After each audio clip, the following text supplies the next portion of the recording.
Good evening. I'd like to call this meeting of the City of Menasha Common Council to order. Please rise and join me for the Pledge of Allegiance. Pledge allegiance to the flag of the United States of America and to the republic for which it stands, one nation, under God, indivisible, with liberty and justice for all. Could we have the roll call, please? Alderman Nichols. Here. Alderman Sevenick. Here. Alderman Langdon. Here. Alderman Keehan. Here. Alderman Zielinski. Here. Alderman Engelbert. Here. Alderman Benner. Here. The first item on the agenda this evening is people from the gallery to be heard on matters pertaining to the agenda. If there's anyone who would like to speak, you could come up to the microphone and state your name and address.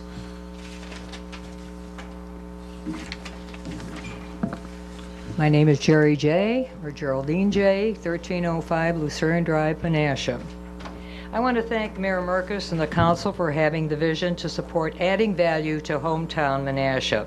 It's wonderful to see Menasha playing catch-up with surrounding communities by encouraging and promoting 21st century projects. The Boys and Girls Club, the new grocery store, revamping a manufacturing facility with the added jobs it'll bring, removing crumbling buildings, enhancing of downtown with new construction that will all serve to attract new business activity to the heart of the city. One factor that should not be overlooked and is instrumental in creating community interest in a vibrant downtown is our budding farmers market. It's provided fresh produce not only to senior center attendees and people living close or within walking distance of Main Street and repeat customers, but also attracted many people to the area who prefer fresh, locally grown food as a part of the healthy lifestyle. I urge the council to become actively engaged in planning an expansion of the farm market next season with more vendors and fun attractions such as educational cooking demonstrations, more unique handcraft, child nutrition learning events, student musical opportunities, and other family-friendly activities to serve as a magnet to draw a greater number of people to Main Street to stimulate interest in that area as a hub of positive change and community pride as we add to our overall quality of family life in Menasha. It's budget time. We are all aware that through innovative thinking, we can spend money judiciously to make more money by creating a welcoming atmosphere in the heart of Menasha and attracting business investment that will result in more jobs, as other communities have done so successfully. Menasha must continue to be a forward-looking entity by focusing on ongoing revitalization and community development. An expanding farm market is the perfect vehicle to enhance both public and private awareness of available opportunities the heart of the city has to offer and inspire the impetus to generate a much more prosperous future, not only for downtown Menasha, but also for the entire community. Thank you for your time. Thank you, Ms. J. Is there anyone else who wishes to speak this evening? Seeing no one else, we'll move on. I have put together a short little presentation about the budget that we'll kind of go through first, and then we'll get right started on the fire department.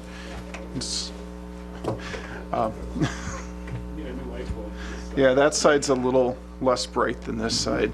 Can I borrow the pointer for? Might be easier than.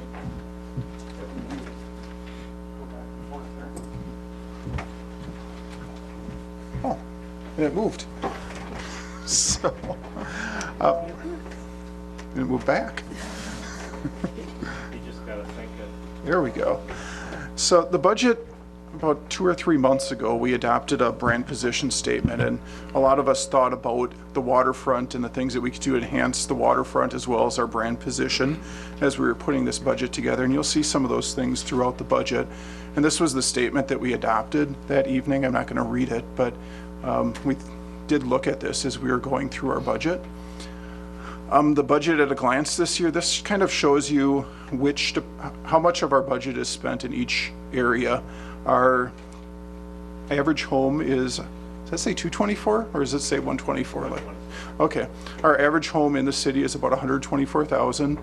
Taxes are about $1,290. It's about $13 less than last year if you look at the budget as presented. And then on the coming slides, it'll kind of show you how much each department is in relation to the entire budget. Looking at our revenues for the past several years, you'll see we had a rather sharp drop off in shared revenue in 2012, and it stayed pretty flat after that. Transportation aids have fallen a little bit each year. Payment for municipal services is the funding that we get for state-owned buildings that are within the city, mainly UW Fox Valley. And that, the budget for that in total has stayed pretty much the same, but the state keeps adding buildings, so our share of it keeps getting smaller. In total, including our recycling grant, we received about $20,000 less in revenues from the state, our sales tax and other income tax money coming back to us. Our reserves have been going up steadily for the past 3-4 years. We don't have 2014 on there quite yet. We expect it to be very similar to the 2013 number. It might be slightly less by a few $1,000s, but it should be fairly close to that. I forget what the percentage on that was of our, I can't read them from here unfortunately, we're at about 11% of our of our budget. For the unassigned. For the unassigned. And then you can see our debt has been steadily declining from 43 million in 2011. At the end of 2015, we'll be down to about 34 million. And our tax levy has stayed more or less the same for the past 4 years. It's actually went down a few $1,000s, but nothing drastic. This is just a slide that I had used at a Rotary presentation a while back, just showing you in general how many staff people we have in the different areas, how many people we have at Menasha Utilities, and how many people we have at the fire department. We have 117 total, well, more or less full-time employees. You would consider to be city employees, and then the fire and the utilities as well. I don't know if we want to actually read all these, but what I did on each one of these is put together just a short synopsis of what the department did, what they were thinking about doing, and then up in the corner kind of shows you what percentage of the entire budget each of these areas is. So we're looking at the fire department being about 14% of our budget, and some of the things that we did, replacement of our vehicles, the radio system. The Public Works Department did a really nice job on the driveway and apron over at the fire station downtown. And just some of the things we're doing next year for the training and the contract negotiations, and I'm sure Al and Steve will go into that further as we move forward. And these are, by the way, in the order of the budget hearing sessions as we go forward. Public Works is about 20% of our budget. That also includes all of the road projects and all the capital projects that we're doing within Public Works. So we'll talk a little bit about the new management structure and the two new positions, well, the one new position that we have out at Public Works and our electrician and facilities position this year. Our street improvements. Next year we're going to have almost 2.5 miles of streets. And really the big thing in this whole budget that's a big change is the increase in curbside recycling from 12 to 18 collections. That's probably the biggest change in the whole budget. Civic commemorations and the Common Council and the mayor are a teeny tiny bit of the budget. We manage the debt, we manage the day-to-day activities. We've also done the market, as Jerry J had been talking about. I didn't know that's what you were going to be talking about. So I was kind of surprised. The recycling, but this also includes the money for the fireworks. And I did budget for half of a set of downtown decorations. As our decorations are severely deteriorating, I would hope that we could raise the other half of that money from the businesses in the downtown. The library, again, is about 7% of the budget, and I don't know if we need to read all these things. If you guys have any questions, we can kind of go through that. But we all know that the library is a great resource for our community. Uh-oh, I don't move now. This is my nephew kayaking, by the way. Human Resources and the city clerk and the attorney. We are planning on buying our new voting machines in 2015. We'd like to get our personnel policy handbook finally updated, and we expect that we'll still be doing police bargaining next year as well.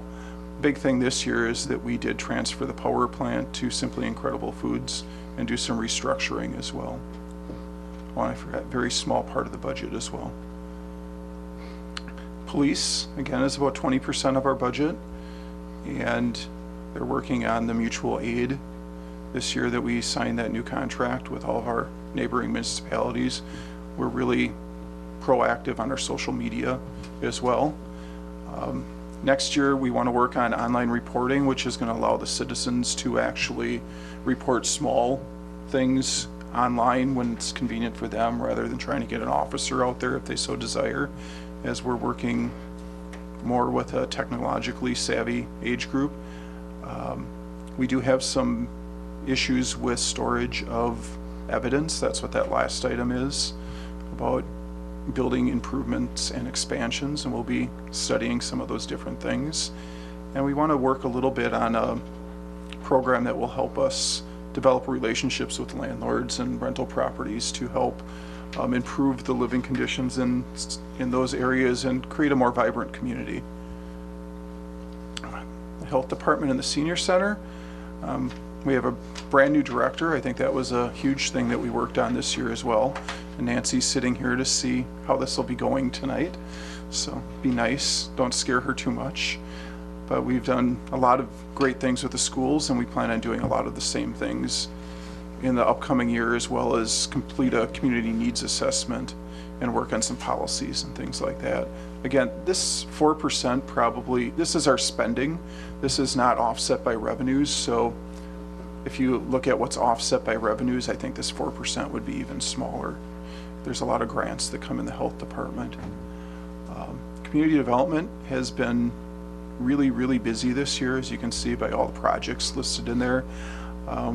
We are starting the second phase of the Ponds of Menasha.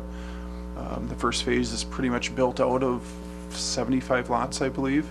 We sold 2 lots in the Lake Park Villas subdivision, and there's a third one that still there's someone interested in. We're looking at next year acquiring the Bonta property, continuing on some trail implementation and downtown redevelopment planning.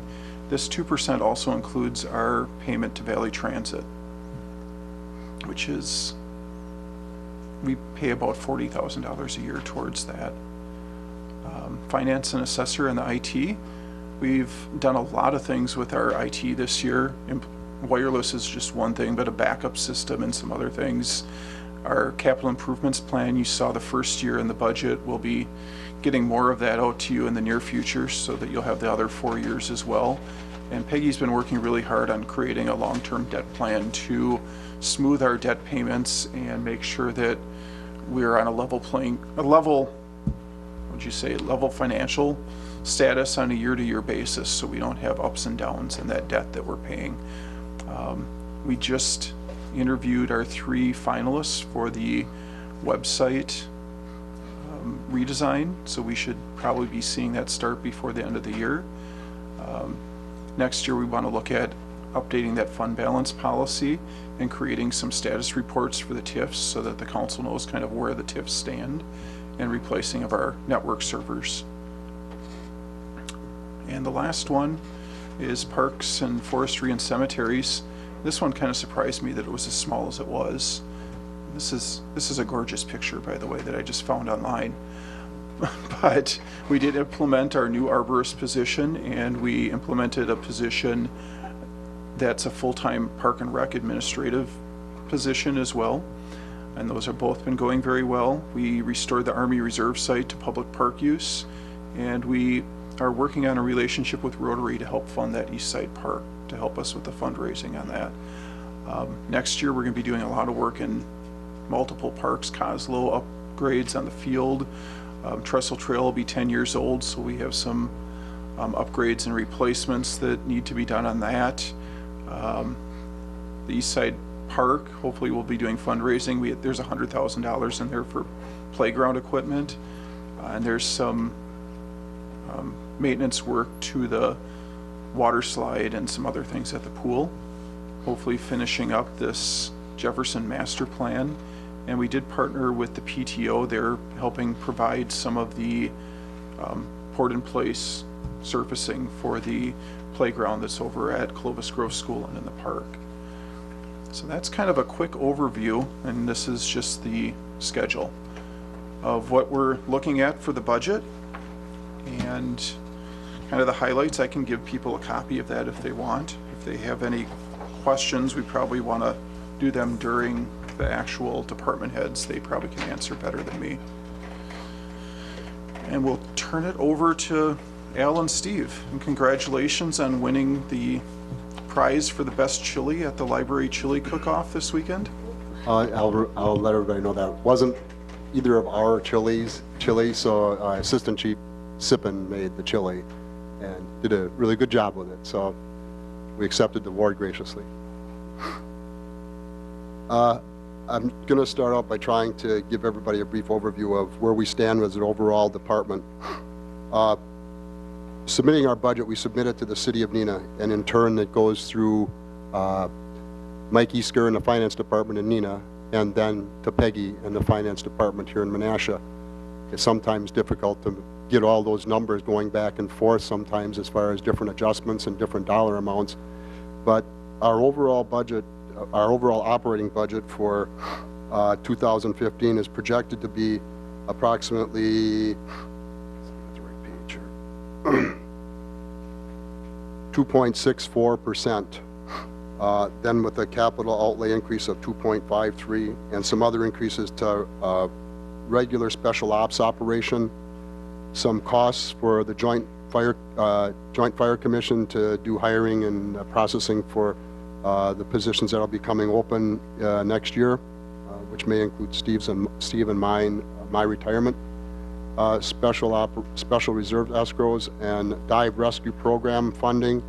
Our dive rescue program has reached, it has used all its funds for that we've done in fundraising, and we're unable, at this time we still continue to pursue grants and everything, but those are not that extensive right now and do not cover that much of the budget. We have approached this budget with a request for operation costs and some special CIP costs for equipment. The overall budget came to a 3.28% increase. In looking at how that refers to Menasha, if we go to the overall operating budget for Menasha that Peggy has included in her book, the overall request for 2015 is $3,172,408, and that compares with a request made of $3,157,601, which is less than 0.5% to the City of Menasha. The reason for that is the cost-sharing formula for the two cities went down approximately 1% for the City of Menasha and up 1% for the City of Neenah. So that greatly offset the increase that would have occurred to the City of Menasha and will increase the City of Neenah's responsibility for Neenah Menasha Fire Rescue's budget. That's it in a nutshell. I don't know if you have any questions. Steve or I would be glad to entertain anything right now. I know that there's some narrative in the book, but that sometimes doesn't do a very good job, so we're here to answer any questions you may have. Does anyone have any questions for the chief?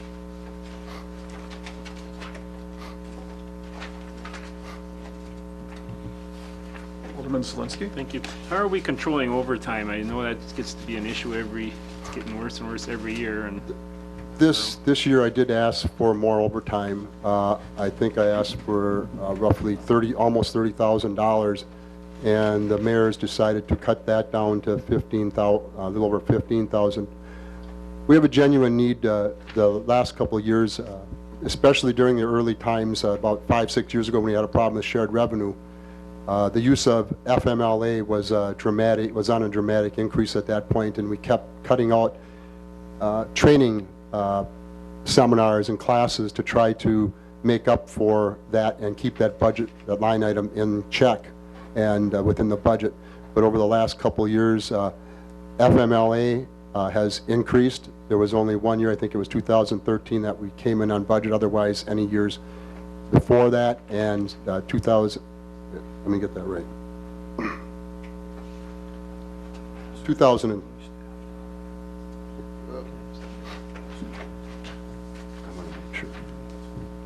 yeah, 2013 came in good, but 11, 12, and 14 will all come in dramatically over our allotted budget, primarily due to FMLA and filling short shift overtime. So with the increase in overtime, we hope to offset some of those costs that are escalating, and in turn try to provide additional training and get back to some of the training that we've foregone in the last couple of years in sending people to some classes and making sure the skills for both fire investigation, fire inspections, fire prevention activities are all up to speed. And right now the or the fire inspectors, the program is dramatically changing as far as codes and things constantly, and we really need to get back on track and getting those people to schools and seminars, and trying to put in for a little bit more overtime would help us accomplish that. That's where the overtime stands right now. Are we fully staffed right now, and what do we do for Menasha Fire Rescue for physical fitness testing? I saw something in the paper that we don't require it, but other communities do. Are we implementing something like that? As far as your first part of the question was? The fully staffed? We are fully staffed. And the physicals, we do not have them do a physical every year. It's not something that we've done, but we do participate in a physical fitness program and physicals that do evaluate the firefighters annually. It's part of the budget. In our professional services portion of the budget, we'll actually have the firefighters go to occupational health at either Affinity or Theta Clark or even Aurora, depending on which one comes in with the best bid. We put out requests for RFPs. We put out RFPs for the different agencies to provide us. This year you'll see a dramatic increase in professional services in that every 5 years the firefighters have to have a chest x-ray. That's an extensive amount, and that's the thing that's really increasing our professional services amount to try to account for that physical. Well, they're having physicals, but is there a certain physical fitness that we're holding the firefighters to? They're not really a specific one. We've looked into that through the International Association of Firefighters. They have a program. It's extremely expensive to run the programs. We do not currently have something that they are measured against as far as that goes. The physicals themselves, when they do the EKGs and different stress tests, it does measure that, and the occupational health doctor will take time to evaluate those physicals and their aerobic capacity, lung capacity, and everything. And we do get measured on that, and we hold the firefighters accountable for making sure they meet or improve their positions. We haven't had too much problems. Most of the firefighters are very active. We have weight rooms in each of the stations that are used by almost, I would guess, 75–80% of the firefighters, and I would think that there's probably just a handful that are really, I would say, somewhat overweight, but not really out of shape to do the job, but, you know, are questionable every year, and they come out in the physical, and we try to monitor it that way. Is there very many physical injuries? There are some that have also contributed to the short shift.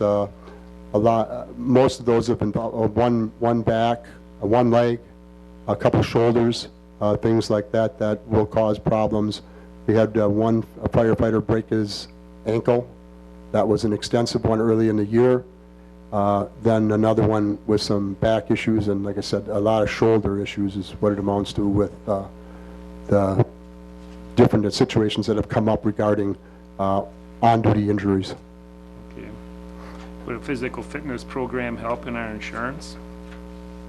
I don't know that. I don't have that answer for sure. I'd have to, check with other communities. I'd have to check with.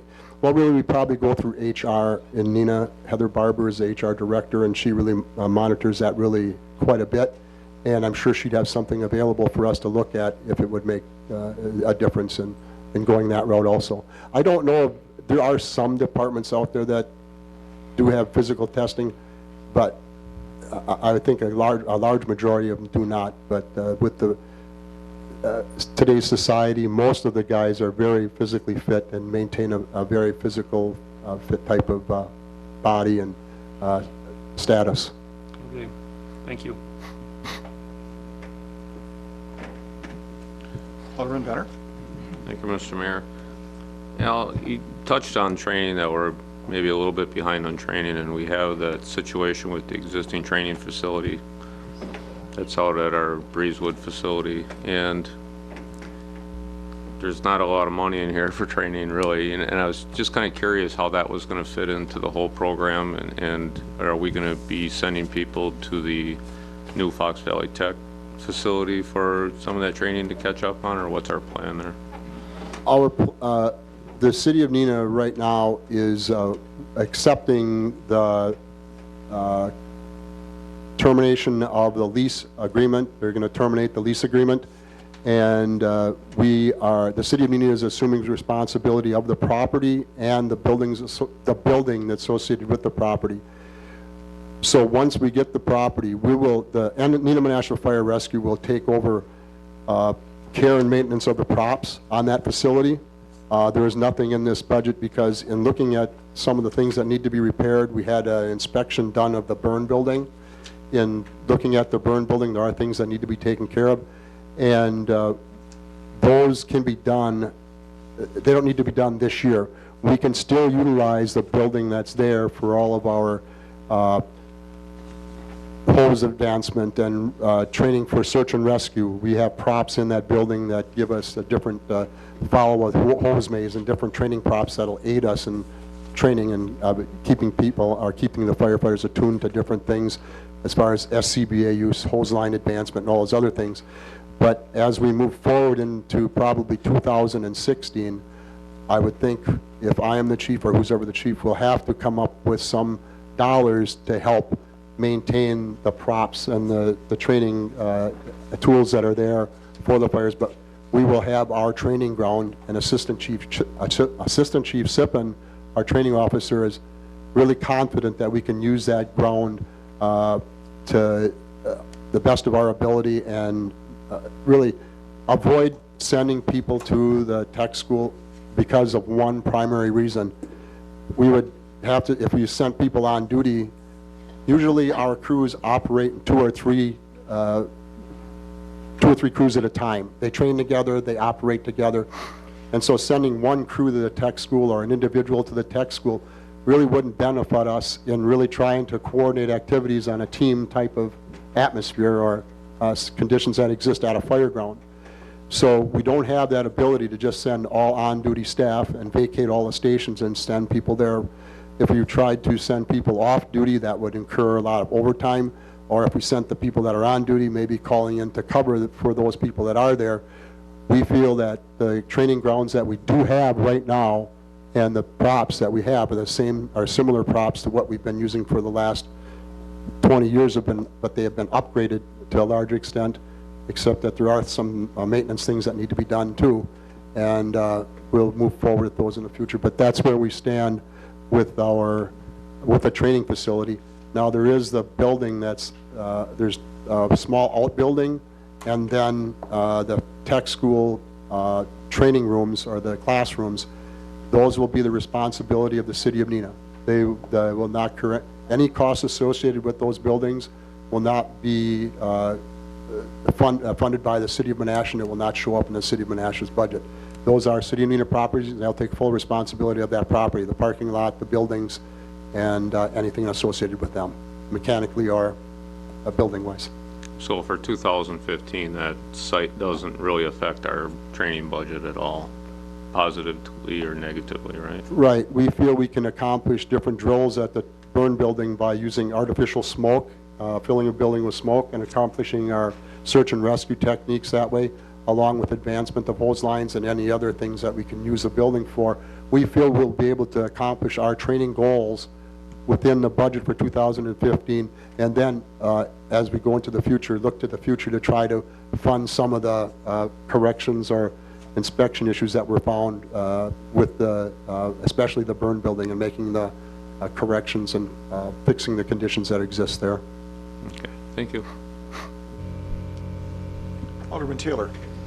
In regards to overtime, per the contract, how many firefighters are on vacation at any given? What is the maximum that can be on vacation?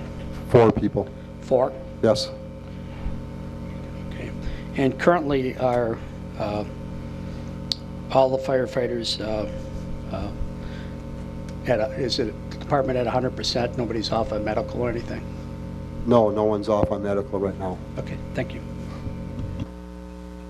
Alderman Sedlman. Thank you, Mayor.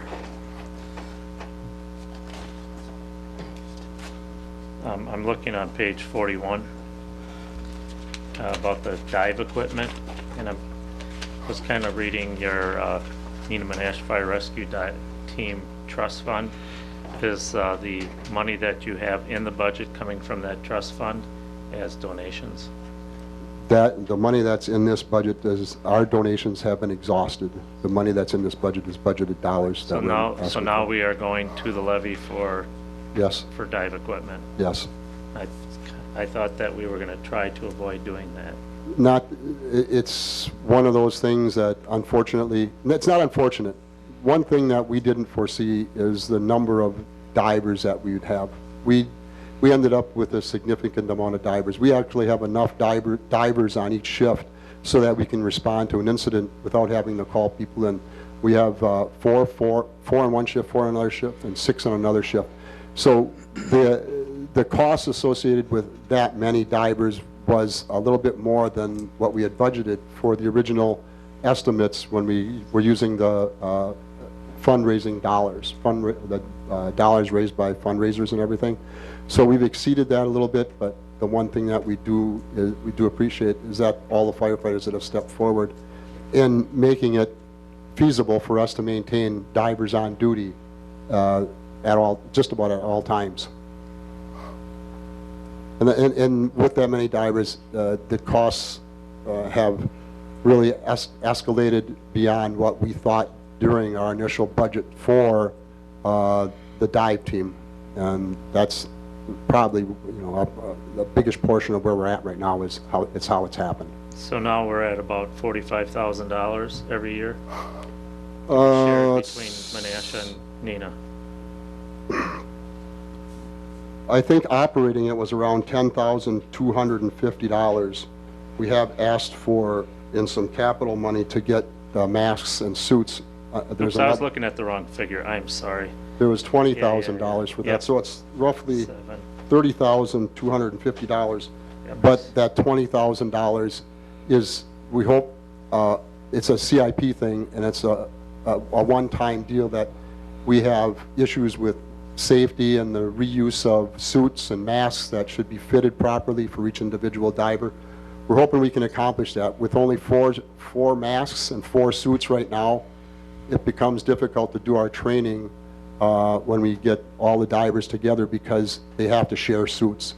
A lot of the divers are of different sizes and different shapes. And what it does, it really extends this, it really limits the life of the suit in that some of them are stretched to a capacity that causes excess wear and tear. And with that, there are some suits that are too big for some of the smaller divers and some suits that are too small for the larger divers. And we're looking at trying to get that complement where they meet the needs of the divers that are utilizing it and training with them. That's what we're looking to accomplish with the dollars that we've budgeted now. I'm not trying to say that we're going to budget that amount every year, but I would think the amount closer to the $10,000 amount would be an annual cost as I see it moving forward right now. But currently, it's about 20. Sorry, I made that error. I went one line under. So Yeah. Nina's would be 12,110, and the city of Menasha is 7,890. That would be for the dive team equipment that we're looking to get, yes. Okay. And I mean, we're all in favor of a dive team and everything. The only complaint that I've ever gotten, basically, from constituents has been about, again, Nina Menasha providing a service, and then this service also being provided for outside communities. And yeah, we need to be there to rescue and help, but, you know, it's the taxpayers in this community that are footing that bill. And I'm talking about the town of Harrison, the village of Harrison, town of Menasha, those kinds of locations. Do you have any response to that, or any way, have you talked with those municipalities and somehow, and is there a, As I've said before, our response area is designated. Now, as far as being exact on a line in Lake Winnebago or a line in Lake Butamore, dispatch itself, the communications center, has a problem with differentiating between where that line is in water. I'm not saying we wouldn't be in town of Menasha or the town of Harrison, but we are not responsible for responding to those areas if that is the case for a dive emergency. Now, if asked, it's a tough decision to make. right, exactly. It's a tough decision to And that's make. kind of my point that I'm trying to make. Yes. We're providing the service, but they know that they'll get that service. Like at the town of Harrison, Calumet County does have a dive team, and Winnebago County does too. But in trying to provide this service to the citizens, you know, this last year, the 2 dives that we had were just recoveries, unfortunately. But the assurance that it gives people that we at least have the ability to do something, I think is something that is beneficial to the communities.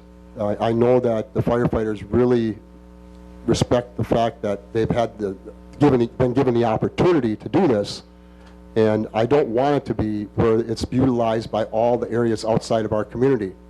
If I need to approach the other communities for some type of cost reimbursement, I'd be glad to do that. And like I said, other communities, like I said, town of Harrison, I can't differentiate where that line is, but Calumet County is responsible for responding for dive incidents in that area. And our primary responsibility is to the cities of Neenah and Menasha, and that's what we try to hold true to. I can't say 100% that there wouldn't be an incident that all of a sudden, if there was a need, that we would not go if asked. I'd be hard pressed to say that we're not going to go, but we are not dispatched to those areas as an initial dive team. And I guess the reason I bring up this issue is that we're always dealing with intermunicipal agreements and cooperation, and it's my personal feeling that between us and Winnebago County and Calumet County and town of Harrison and village of Harrison and the town of Menasha, there should be some type of intermunicipal agreement and cooperation. I could try to approach something and author something that may be able to, I'll be able to submit to them and see if there would be some type of opportunity for that. Okay, thank you.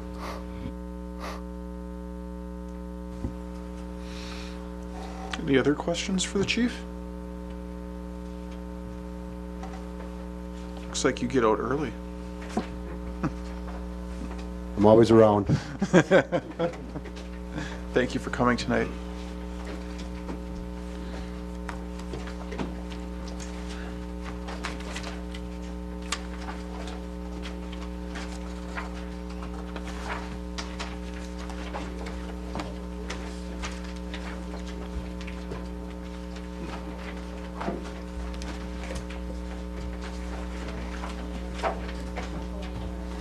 Mayor?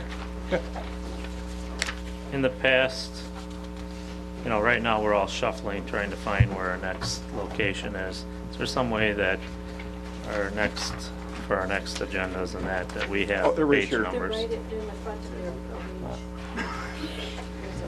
their page. I know, but it's so much easier when it's right on our agenda. I think they're right in order too. Table of contents is, each page is individual. And I'm the to one that asked workshop. for the table of contents, so. That's what I mean. Now I'm going to my table of contents, see where we're going next.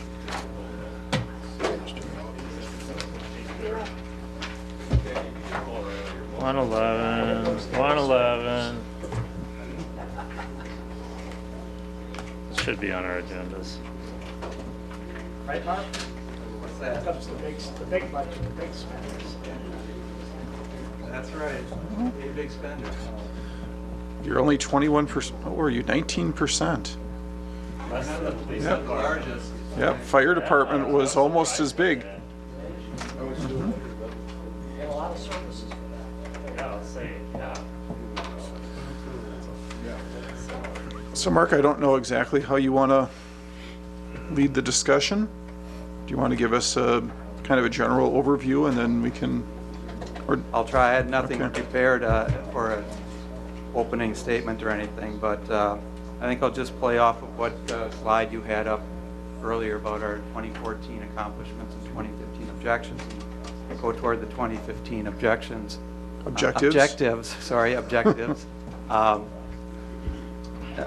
First and foremost for us is to meet the needs of our street improvement program, and I think that was accomplished in the 2015 budget.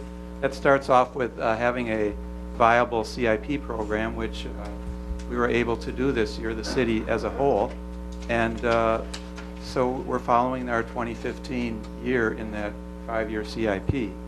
The mayor had a statistic up there of 2.47 miles city streets, and that's about the length that we would want to be able to address on an annual basis to maintain pace with a approximately 25 to 30 year street replacement frequency.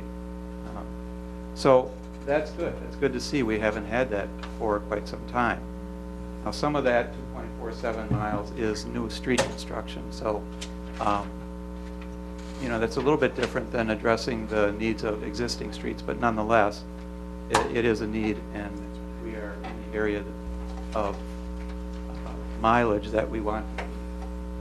The other item that is up on the screen is the increase from 12 to 18 collections, curbside collections for our recycling program. This was a need that was identified by the council last year, and we addressed it partially through the 2014 budget. And Adam and Jeff and Dorothy have put together their report on how to implement that, and we'll probably get into that later in the discussion here. But again, a increase in the level of service that I think we all knew needed to occur, especially with the notice that the county will be accepting more types of recyclables, plastics. So that those additional collections will help meet that need. Other than that, just generally, we've got a lot happening with the DOT in the coming years. We've got, of course, the 441 expansion project.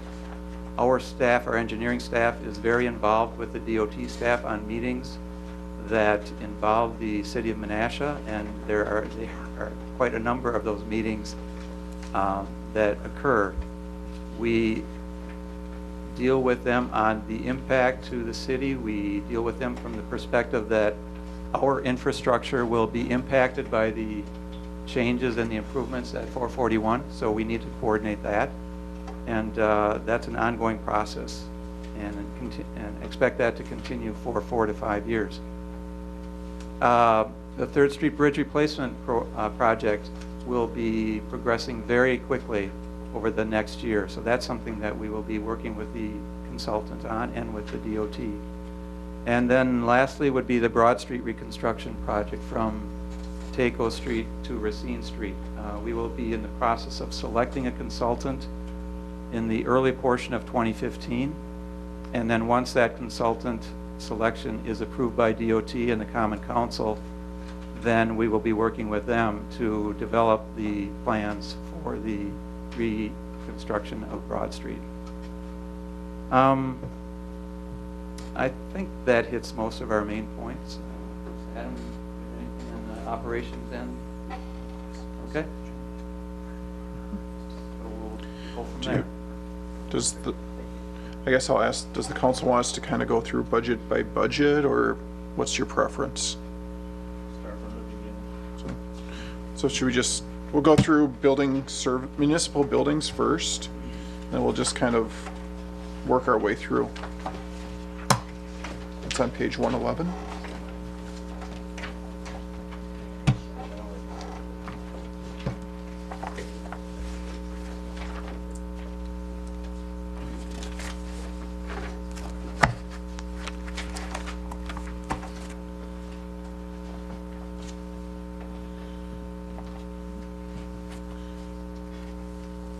Give a quick comment on that, and then if there's any questions.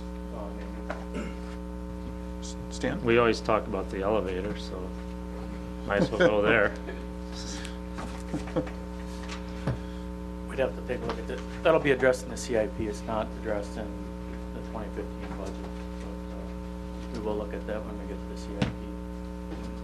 If you look at this budget, primarily the changes that you'll notice will be in respect with the reorganization of management and the addition of the facilities tech, electrician. So there is a reduction in wages and salaries up there in regards to that. Other than that, for the most part, it's pretty much the same.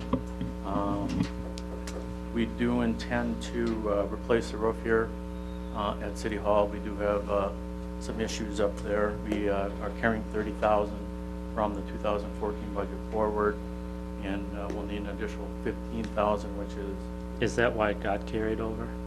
pardon me? Is that why it got carried over? Because it exceeded your budgetary amount? Because Oh. I had expected that, no? Well, it was always expected to be 45,000. It's just that this year's budget couldn't handle all of that, so we broke it into 2 phases. That was the intent. Because I thought we were doing that this year. If you looked at our budget this year, it would show the 30,000 that went toward the first installment, as it were, for that.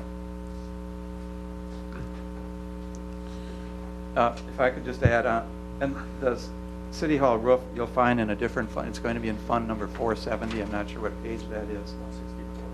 164. Page 164. Okay, Tom Stoffel. So you won't see it here, but it will be listed.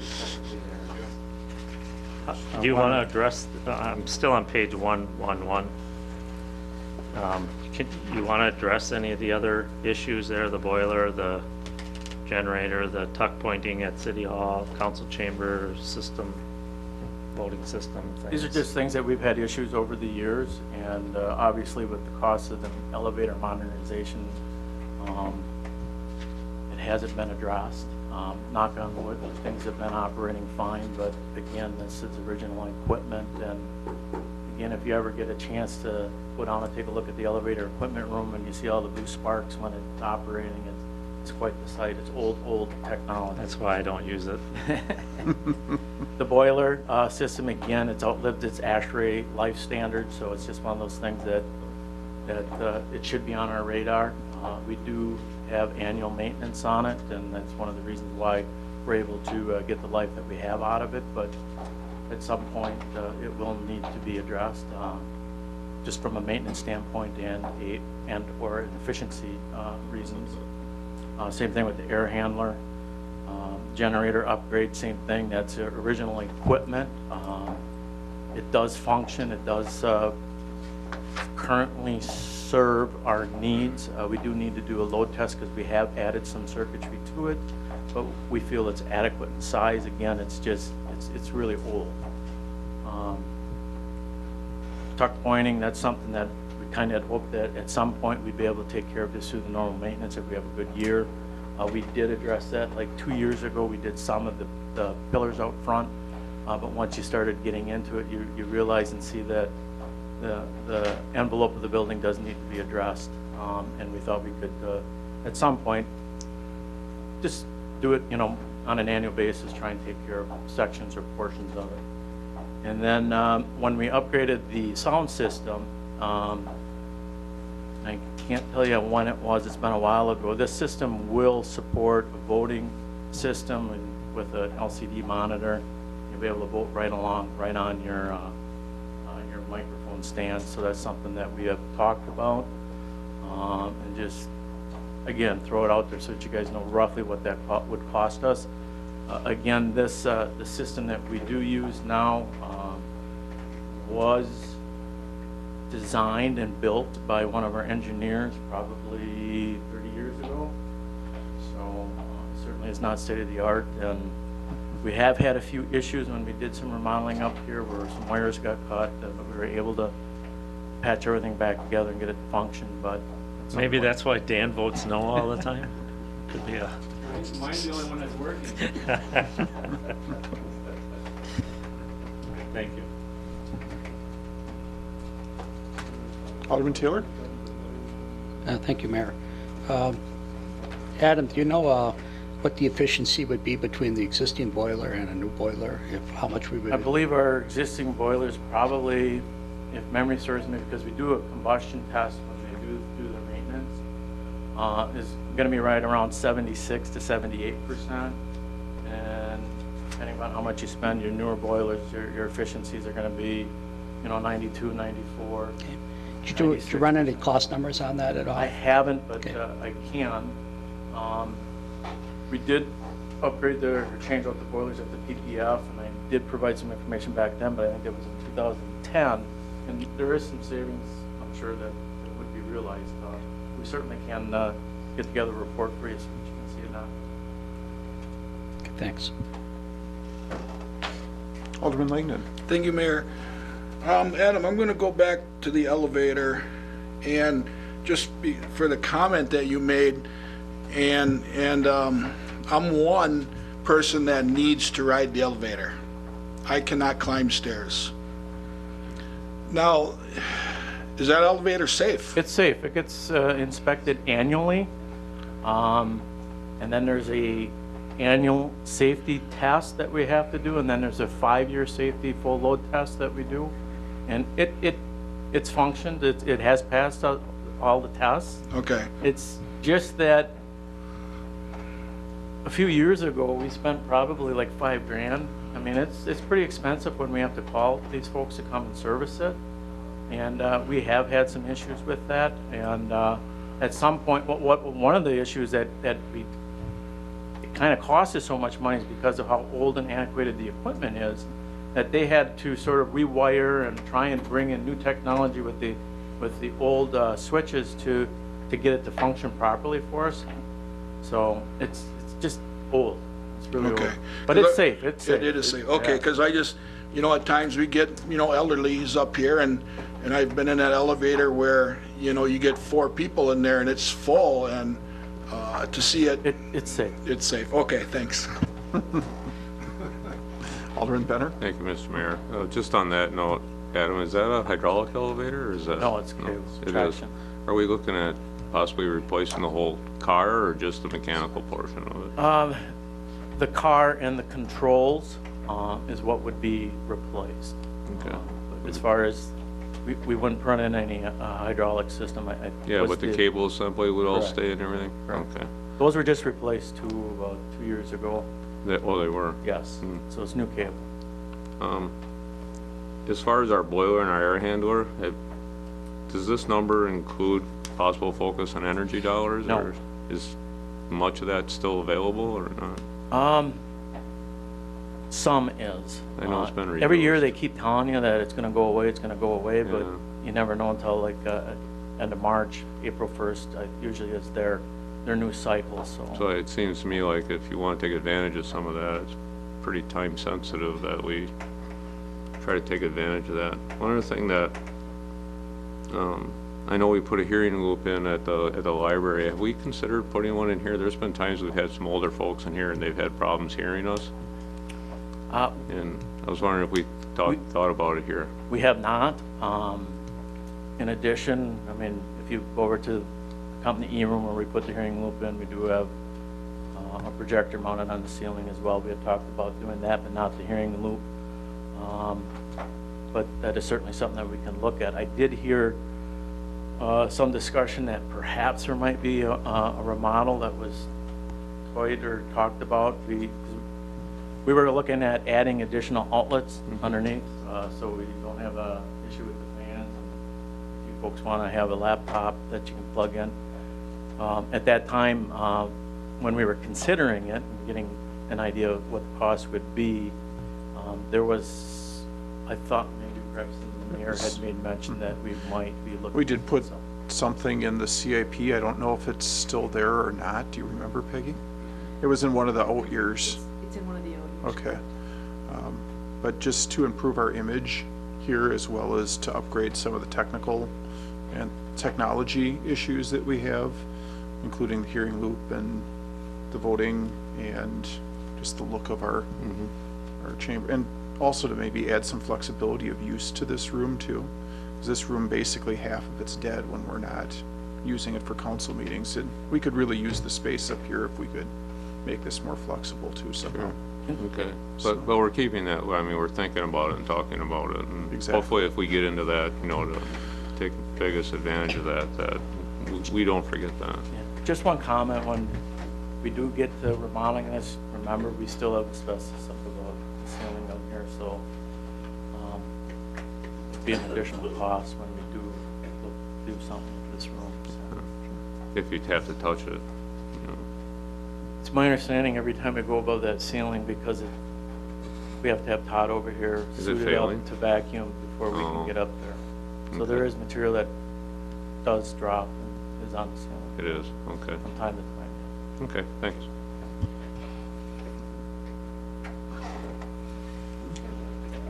Nothing else on buildings? Adam, could you just quickly, very quickly address the security enhancements?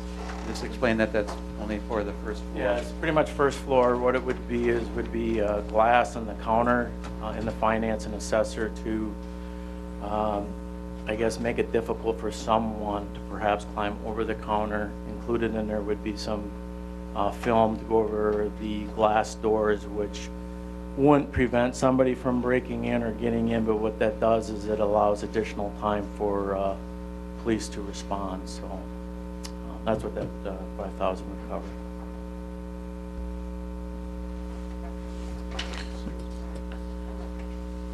Anything else on buildings? Do we have security Do we have security cameras here?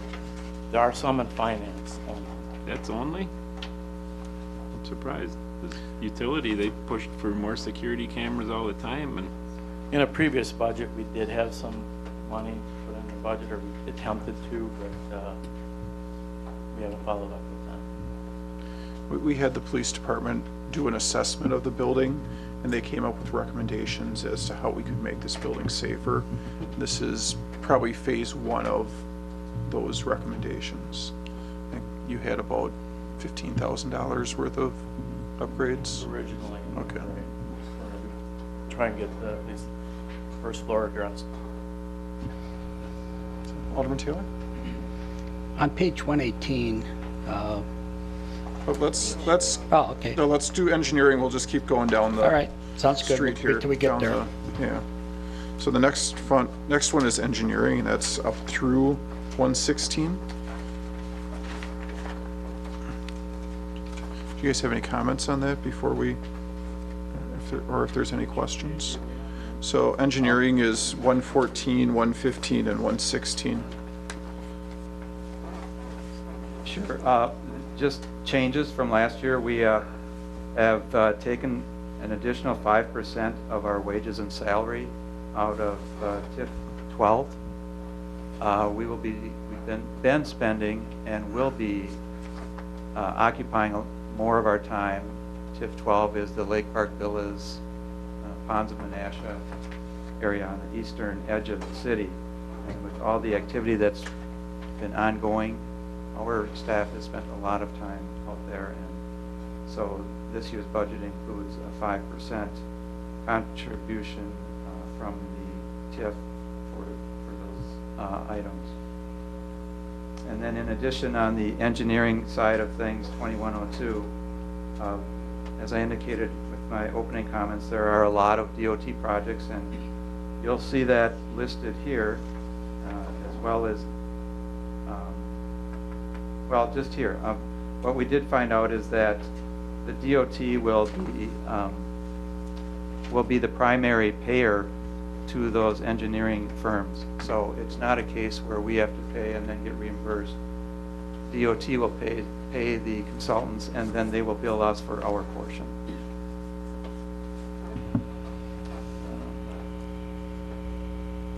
And the only other somewhat different item is a replacement of our new plotter, the replacement of our existing plotter and scanner, which is a 2007 OSE plotter that you'll find in 80-05 on page 116.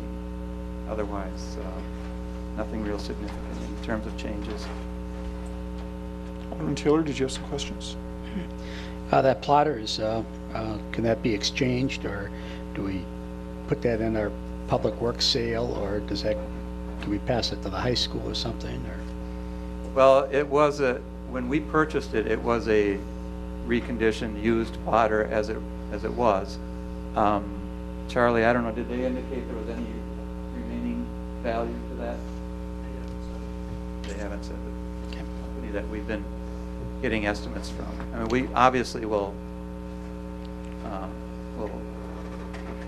approach them and ask them if there's any value in that.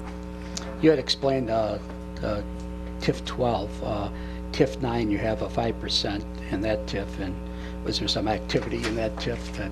Yes, TIF 9, you will see in our streets budget, we will be constructing Nature's Way and Southfield West subdivision streets. So there will be a lot of activity in that next year. And then also there could be some engineering for the extension of the Province Terrace Trail to close that loop with the Friendship Trail, and possible work on the trail along Province Terrace north of Manitowoc Road as well. Thank you. Alderman Zelinski. Thank you. On the illicit discharge, I've been talking for the last 4 or 5 years about sump pump inspection. Would that be in this category, or? It would be under the 625, the Stormwater Fund. Okay.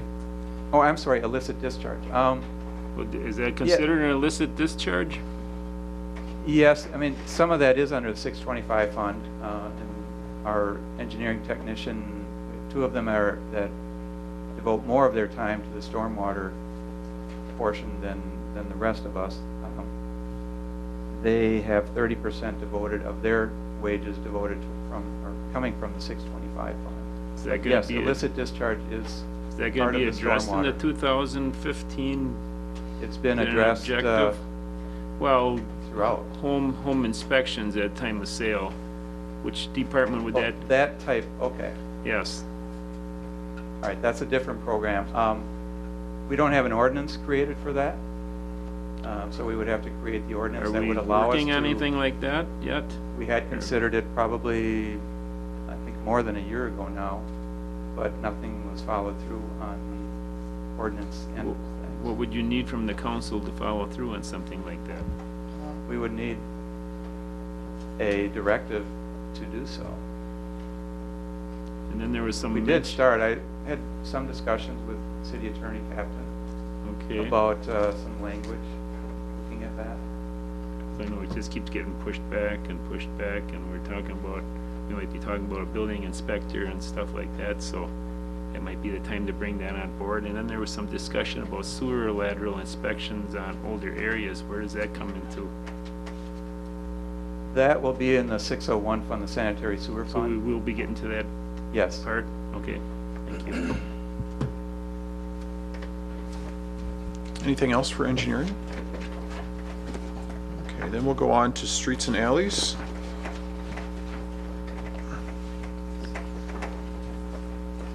One.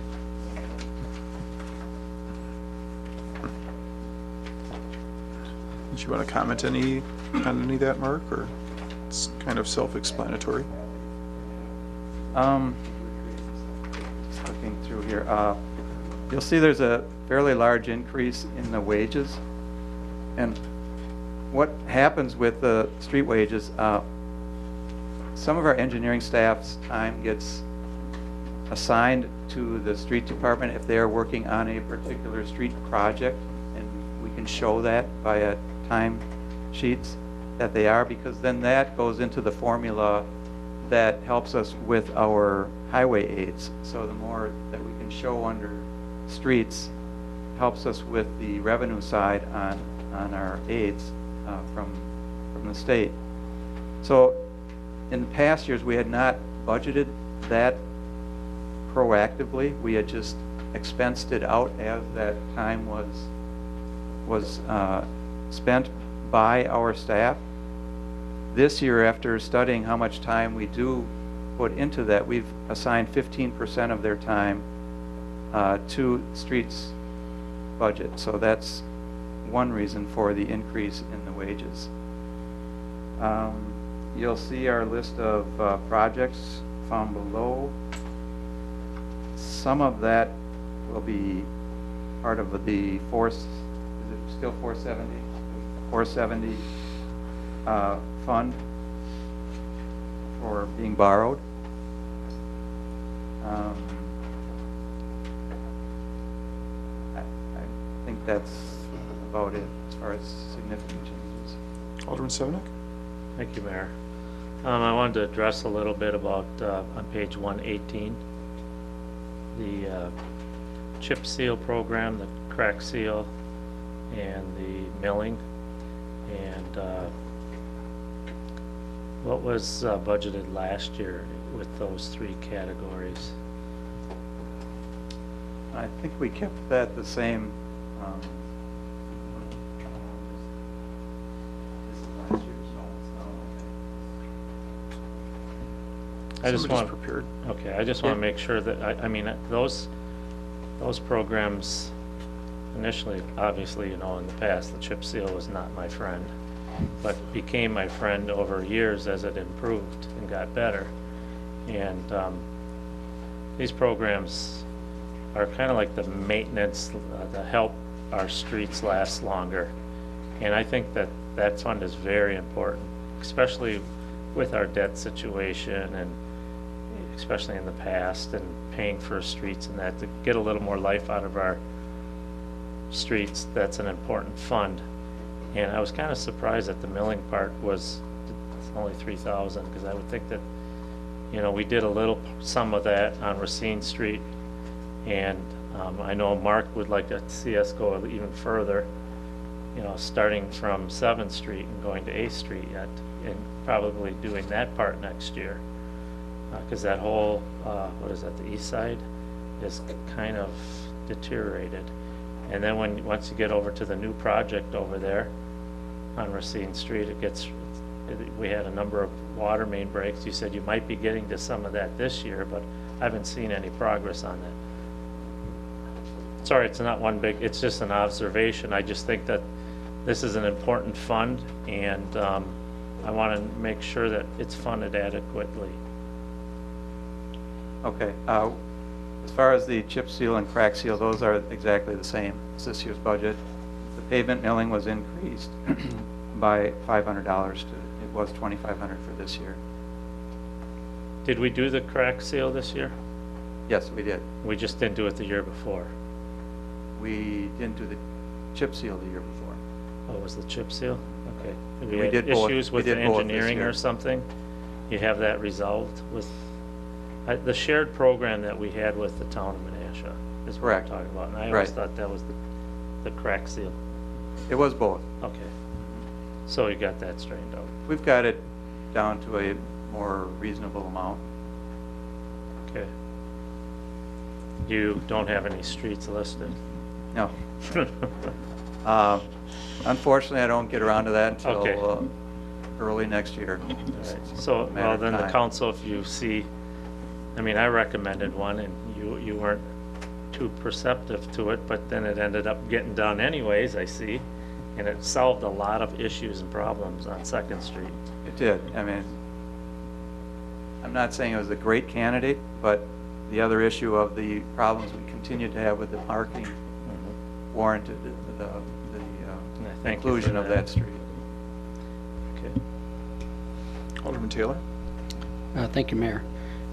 On that same column, in July, the council approved dollars for the planting on Racine Street of the daylilies and some soil amendments. And that didn't get accomplished this year, but the earlier we can plant those, the more successful the program will be. We've had an 18-year success program on that, and I would certainly like to see either the week before the Memorial Day or the week or two after that, that those plantings and the soil amendments are accomplished. And if you would like council direction on that too, we can give that. But hopefully on your calendar, we can get that accomplished sometime around late May, early June. Thank you. Alderman Keehan. Thank you. Page 119, where you have the list of streets for asphalt street rehabilitation on the section Marquette Street to 9th Street. Is this a complete redo of that section of street? Okay, that's a good question. On Ida Street you're Correct. talking about? Yes. The portion from Marquette to 7th Street is a complete reconstruction. The segment from 7th to 9th would be a rehabilitation where we're pulverizing existing pavement, spot replacing the curb and gutter, and then resurfacing with 4 inches of asphalt. Okay, good. Thank you. We will have to be somewhat, and we are cognizant, but somewhat careful and cautious in removing material on that portion that's full reconstruction because of the history there. So we've got a pretty good idea of what was put down there, and we won't go below that. If we have to reinforce that with some type of geotechnical fabric or layer, then we would do that rather than dig deeper. So, and that has been included in the budget. Excellent. Thanks. Alderman Solinsky. Thank you. Mark, on the crack sealing, I noticed some streets that were put in since 20 years ago didn't have any crack sealing done to it. How do you implement this on new streets? I noticed even on my street, which is 2 years old, is showing cracks and stuff. When do you get to the new streets and start sealing cracks? Well, it's not necessarily a science, and you're right. You'll start to see the cracks from emanating from manholes, for example, showing up first, or at seams in the pavement between passes of the paver.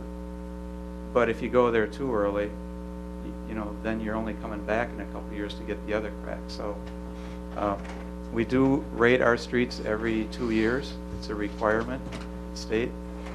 And we look at those ratings, and a rating in the 6 to 7 on a scale of 1 to 10 is usually when we look at those streets. And then I'll go out every year and review those streets and make the selection on that basis. Okay, so there is no set time that you look at a new construction street and go back there and look at it 5 years later and say, hey.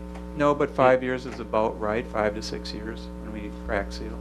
Okay, I noticed on Lake Park Villas, I don't think they ever sealed the cracks out there. Was that a special arrangement with Lake Park Villas? No, it wasn't, but it was a situation where there were other problems with those streets in that there was a lot of settlement on the trenches, and quite honestly, crack sealing that would not correct that. So, yeah. But there were a lot of areas that never even, I don't think there was even one pass in Lake Park Villas with set crack sealing, and now the asphalt looks like it's ready to be replaced again.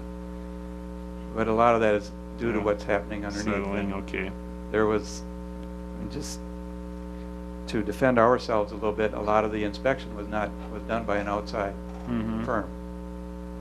We had very little involvement in that because of it being located in the Waverly Sanitary District. We did inspect the pavement itself at the time, and the storm sewer. I know there's a limited amount of time to go out and look at these streets, but I think we should get maybe a little bit more aggressive on the crack sealing, because if you got new streets that are cracking within 2 years, and this is supposed to extend the life of them, maybe we should step that up a little bit more and maybe next year, put more in the budget for that. Yeah, well, we had increased it, not that long ago, was around $18,000, so we, 18 to 20. And how far does that get you? How many streets or how many miles? Depending on how many cracks, I suppose. can't answer so. that. Yeah. There is a rate of pounds per foot of crack, typical, but I don't have that with me. But if it's only getting us, I don't know how many miles we have in the street or in the city, but if it's only getting us 1 mile, we're not even staying near to what we should be doing. And No, it's getting us more than a mile. I know that. We have about 75 miles of local street, 77. But I mean, that's the amount. So I mean, yeah. you want to increase it if you want Well, better coverage. You're going to then you have to would work that increase into your amount. budget because I don't know what you feel comfortable with working with. How much can you get done? Can you get $26,000 worth of it done in a year? Or is this is this covering it, or is it? No, it didn't cover all of the streets that we had listed. No. Okay. And then what we do is we put those streets at the top of the list for the following year. So the preventive maintenance is a very important. I agree. Yeah, and well, it's up to you to work that out because you're the head of that. I can't tell you if I add $50,000 to it, if it's even going to make a dent. But where would the $50,000 come from?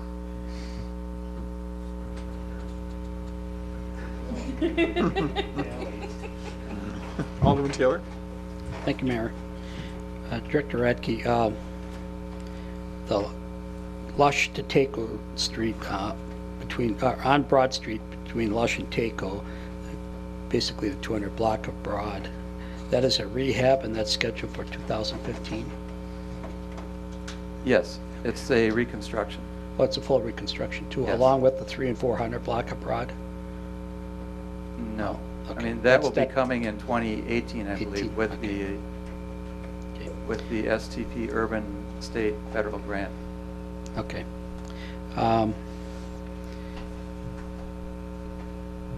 Also, will the railroad be doing the tracks on that block too at that time? Or do you guys just bump up against that and leave them as they are? Are they informed about that? Oh, yes. Okay. We have to inform them. Okay. Yes. All right. And a little history, people always wonder how you got a street called Lush Street and there's no bars on it. So it was named after a postmaster of years past. So that's where the name Lush Street came from. Never knew that. And also, to the future, I certainly would champion the cause to the new subdivisions, to have those streets out there all in concrete. And I think if you drive through there, you don't see any blacktop driveways anymore. And I know these are in other aldermen's districts here, that you don't see any blacktop driveways out there anymore. And I've had a lot of people say to me, we don't want blacktop. It dirties up our concrete driveways. And if they're willing to pay for that investment, the first assessment, why not give people building new houses in our city concrete streets if they so desire to have them? We can always do the analysis Mhm. with concrete. We had done that on Paris Street. At that time, asphalt came out to be the cheaper life cycle cost analysis. But wouldn't it be the first street going in? Yes, is that's, assessed 100%? you could assess it for 100%, and there's many different ways of assessing. When some cities, when they go with concrete, the city or the municipality will take a portion of that and then assess a percentage to the abutting property owners. Others may assess it fully. I was looking at new construction of new streets that Right. we're adding to the community as our development moves east. Correct. Yeah, I understand, and I think that's something that should be considered, because you'll get, of course, the longer life with the concrete at a higher cost, and maybe some disappointing news, but we've heard recently, and maybe some of you have heard also, that the price of concrete is going to be going up next year. There's been a shortage of cement, one of the components in concrete, whether real or fabricated, but anyhow, it's out there, and we've been warned a 15 to 20% increase in the cost for concrete. So it's unfortunate, but at least we can still get it. Some of the smaller companies are not even able to get concrete at this time of year. Maybe that was the purpose of that referendum yesterday throughout the state, huh? Yeah. For the highway fund. Thank you. Alderman Sevenick? Thank you, Mayor. My question will be for page 119. Again, dealing with the streets and its funding. Mark, just a few weeks ago, you and I had conversations about River League Court on Doty Island, and that hadn't been accomplished yet. And is this a carryover fund? I guess either you or Peggy. I mean, is this, we already budgeted this. That was budgeted this year. Did that go to 470? It's the River League Court.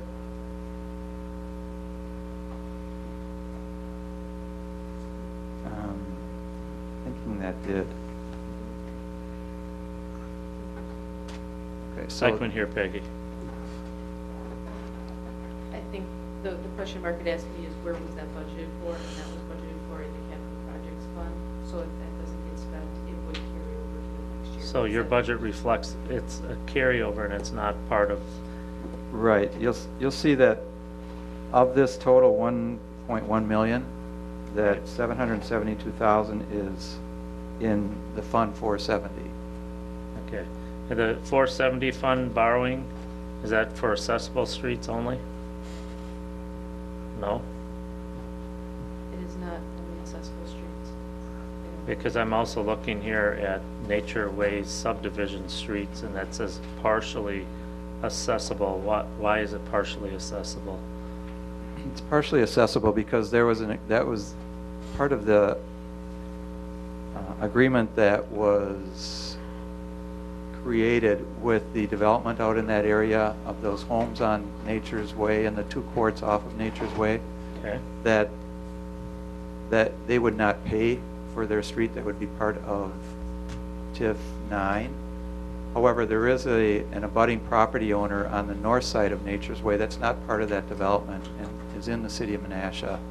So that property would be assessed for its portion of the Nature's Way construction.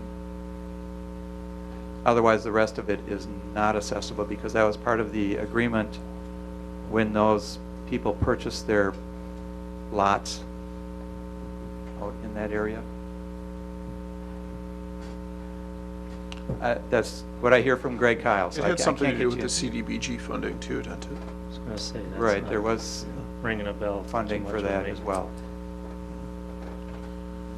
We did receive a substantial grant, a CDBG grant for that project, and I think that's why it was not especially accessible, because it dealt with low and moderate income families buying those homes. So from what I'm hearing, so when they bought their lot, in a way, they're paying for their street too through the lot sales. It was Because I part hope of the it's not being just part of the totally subsidized part of the by a terms, TIF. and when they purchased their lot, that was part of the terms. I don't know what those lot sales were, if they were a subsidized thing because of the grant. I'm not certain. I believe those lots are entirely in their revolving housing fund loan, if I remember right. I think 2 of those houses recently sold, and those funds did come back to the revolving loan fund. But I don't know if there was something in there for the street. As far as any streets that are not part of assessments, let me see how I'm going to word this. Nobody is being assessed a second time, correct, for their street? Correct.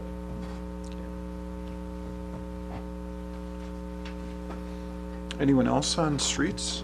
Alderman, excuse me, Alderman Engelbert? Just quickly, in Elkhorn Drive, it's a cost share with the town of Menasha, Chain Drive? or chain drive, I mean. Yes, it is cost share. I And they're- verified with them. I mean, it still probably has to go through their town board. I don't think they finalized their budget, but they have it included. Okay. So, yes. Behind UW Fox. Anyone else for streets? The next one is snow and ice removal. What page are you on there? It's 121 and 122. The street excavation on the next page is the companion account to the streets and alleys fund that's used for tracking specific projects.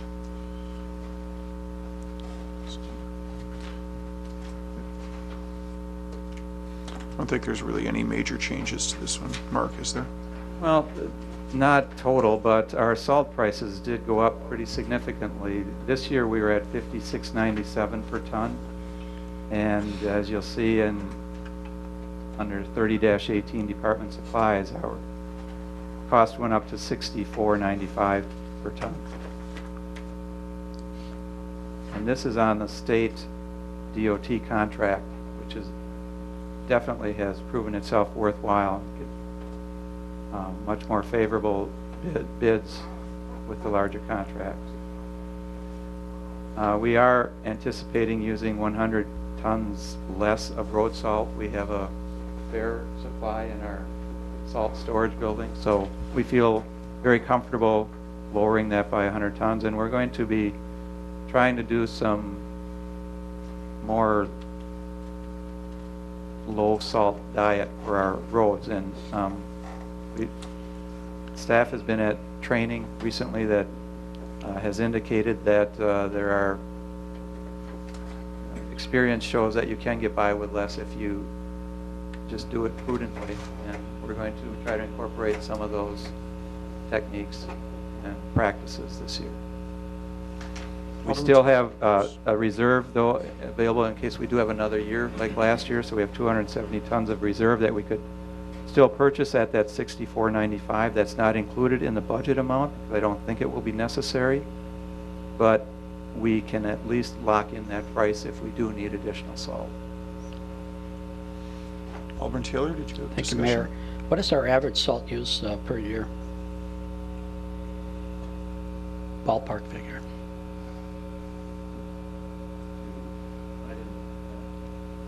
We could get that for you because we do a report for the DOT every year. I just don't have that information.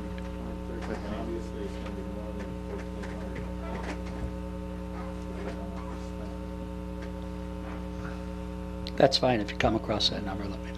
Thanks. Anyone else on plowing? Thank you, Mayor.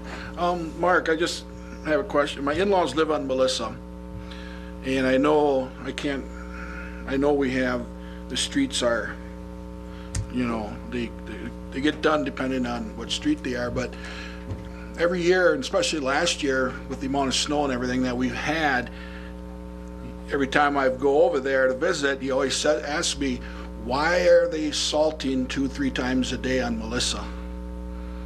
Is that because we have to? I mean, he asked me, and I says, I don't know. Yeah, I mean, there is no standard answer Where- because it all Compared like to depends my on- street, they only come by once. Right. We do have different levels of service. We have what we had referred to as our code blue streets. Right. And our snow removal policy will dictate the level of service that we expect and that we really define for those various streets. Melissa Street is a code blue street, so it's going to get a little more attention. It's a heavier traveled street. We try to have those spaced so that no one person needs to travel more than 2 to 3 blocks to get to a code blue street. Out east, it's a little more difficult to do that because of how development has spread out there, but that's one reason. And Jeff, you were going to say something? Well, I was just going to say, it is a cold blue street, so we are going to be there more frequently. To salt, I mean, To salt and plow. Like Mark said, Okay. we have a higher level. all right, because I'm just wondering, I mean, you're always looking at, cutting back and what you just mentioned here. So I just rung a bell. I remember every year, you go, why are they coming by 2-3 times a day salting, the salt truck goes Well, by. every storm's a little different, obviously. Yeah.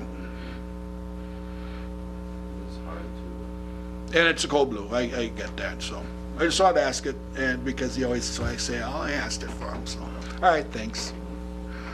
We can get you a copy of that map, Mark, if you'd like that. Alderman Taylor? Thank you, Mayor. I just want to compliment Department of Public Works, since we're on snow and ice removal, that, you guys have set the bar for the rest of the communities surrounding us. I work with people from a 50-mile radius of every direction, people from Manitowoc, people from Alpaca, Fond du Lac, even Bondwell, and they're going through all sorts of townships and counties, and you hear it all winter long. How does Menasha have dry streets after a snow event in 24 hours? So it's really hats off to you and former Superintendent Tim Jacobson. I know you guys have developed a lot of different attack plans with your liquid that you have on the back of the truck to help get this going ahead of time. And I know many communities have copied you, so hats off to the Public Works Department of Menasha. Anyone else? The next page is street signs and markings. It's on 123, 24, 25. There's a couple new things in there if you want to. Yes, on page 124, under line item 20-10, something new this year is we hope to contract for a longer lasting pavement marking on some of our main streets, main intersections. It's epoxy-based material. City of Neenah contracts this out every year. So I had discussions with their Public Works Director and asked if they would be open to us joining in on their contract if we were successful in getting this through the budget. So that is something new. We are having a difficult time finishing our pavement markings within the weather window. The last couple of years we've had problems doing that.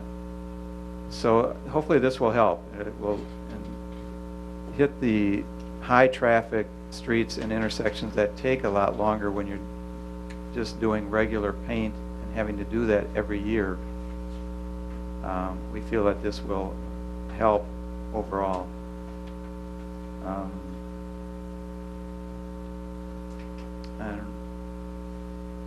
Tools and equipment, we need to get, we are down to we need some backups on our conflict monitors, so we have some in stock. So you'll see that listed here. Oh, and an electric locator, half of it will be in this budget, and I think half is in the streetlight budget, so that with our new electric and facilities technician employee, he will be able to go out and locate our underground facilities instead of having that done by an outside contractor. And the locator that we have is ancient and needs to be replaced. Mark, was there ever any discussion about just having the whole city done by an outside contractor for street marking? Because we keep on adding these bike trails and everything else. I don't think at some point we're never going to get caught up. We really haven't considered it. Because a lot of other communities do that, don't they? Just have somebody come in and just get the city done and not every day I don't closing know off that a lot of different other communities have, and I would guess that they're smaller communities, and they don't have a person that they can devote to that. And we do, and I think we are cost efficient and cost effective in doing it. It's just, it is getting more difficult. I just hear that the paint just keeps going up, and if this epoxy thing is a test for this year, if it works out, are we going to look at doing the whole city with epoxy at that point? Probably not, because that would be cost prohibitive. Epoxy is not real cheap. It lasts. We did 3rd Street in 2009, and the epoxy markings that are on there are holding up pretty well. So you're hoping to get 6 to 7 years life as opposed to 1 year with paint. I'm hoping to get some better marking on where we're offsetting the center line of the street now, because it's getting to be dangerous driving down these streets, because after the winter, you don't know where the center line is. And if we can get something that lasts a little bit longer, at least for the center lines, because there's gonna be some head-on collisions, because they keep on, when we add bike trail, or bike paths, we're offsetting the center line, you can't count on the tar strip in the center being the center of the road anymore, and it's just becoming I think it's becoming a traffic hazard out there. Yeah, I mean, Appleton Road was a particular problem in that area because we did have to relocate that center line.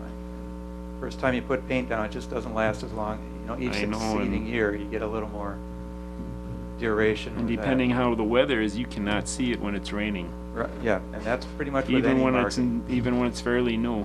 And we do put reflective glass beads in the paint, so it's just that's the effect you get with rain. You're right. Okay. Alderman Engelbert? Yeah, Mark, I was coming through Appleton Sunday evening.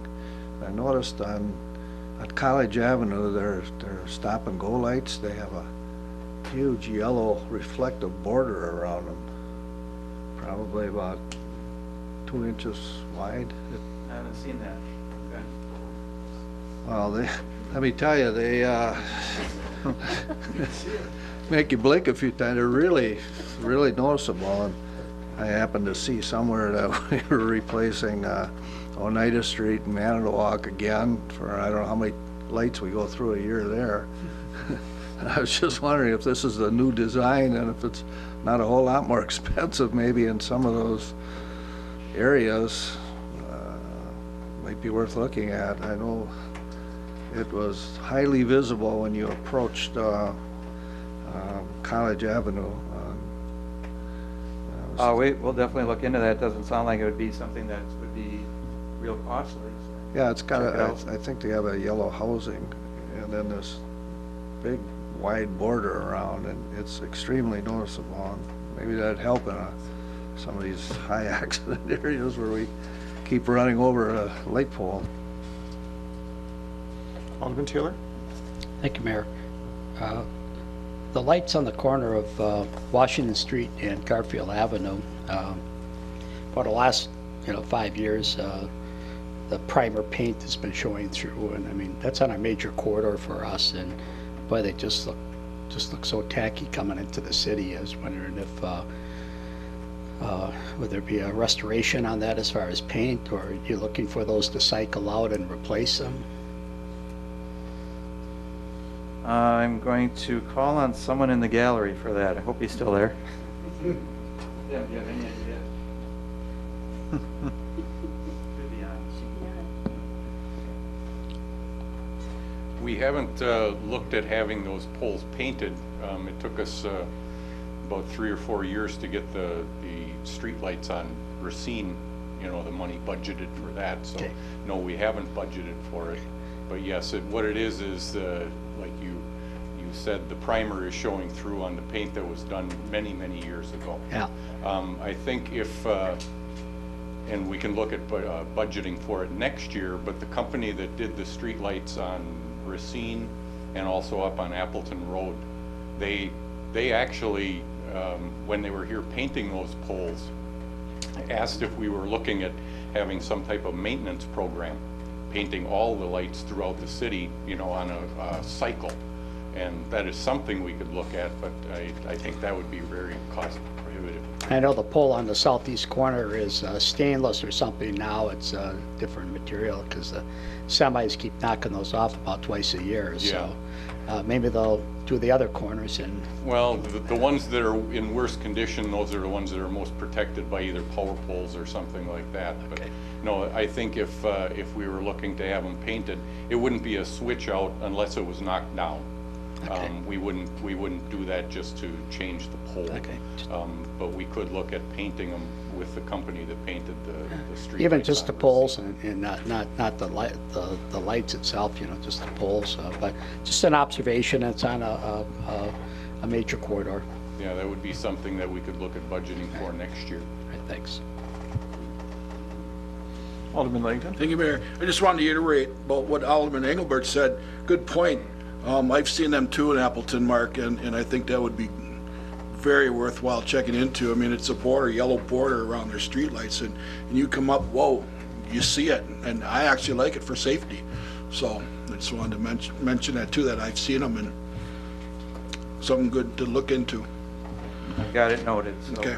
take a look at it. Anyone else? Next one. The next one, sidewalks and crosswalks. Want to comment on that one too, Mark? Comment that I have is that I think we're falling behind in our sidewalk replacement program. And the sidewalk replacement program is the program that you'll see, it's not in one particular area, it's citywide. We try to address sections of sidewalk that are hazardous or defective. We're getting to some of them this year. Been able to get to all of them, but I would like to be able to address that earlier in the year. And under 82-02, you'll see that it's 0, but we are proposing to increase the $10,000 budget to $15,000. And again, you'll see that in the CIP as well. And that $15,000 also is in Fund 470 for this 2015 budget year. So you'll see it on a different page. Any questions or comments about the sidewalk budget? Alderman Nichols. Thank you, Mr. Mayor. Do you have the city divided into sections for sidewalk repair, or do you operate on a on-call basis, sort of, with people who call in and ask about a sidewalk being fixed? We used to have the city, we divide the city into sections.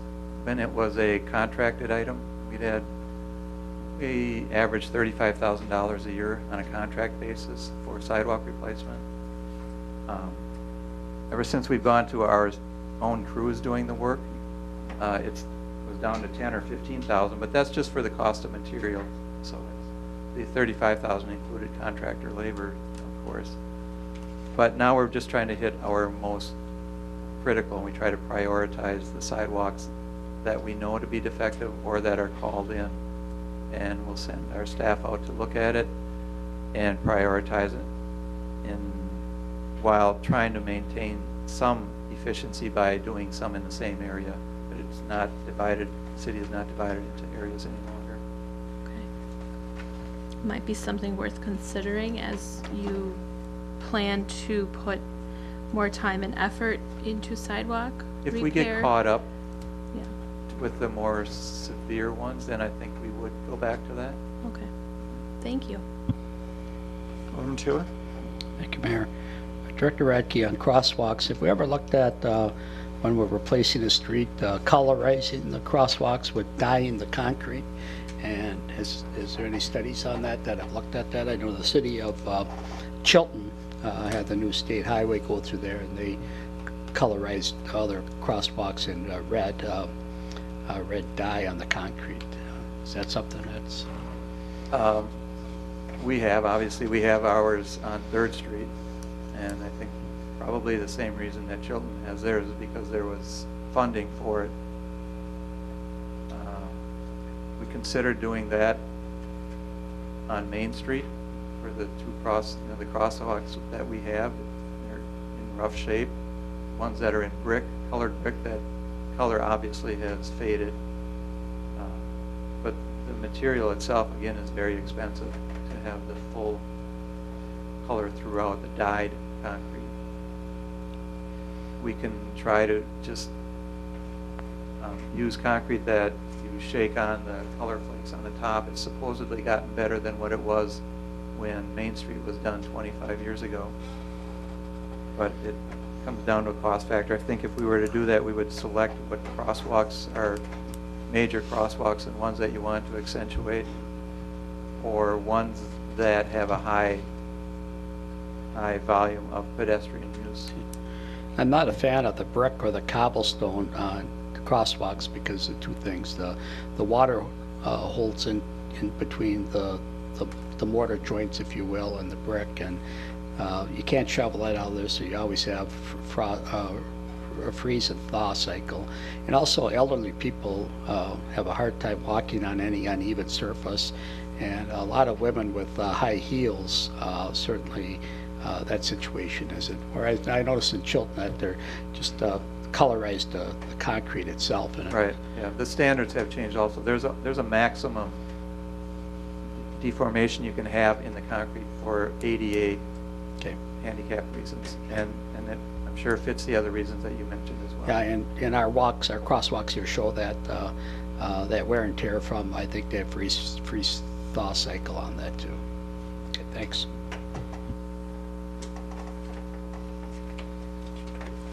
There's no one else. We'll go on to street lighting on the 129 and 30.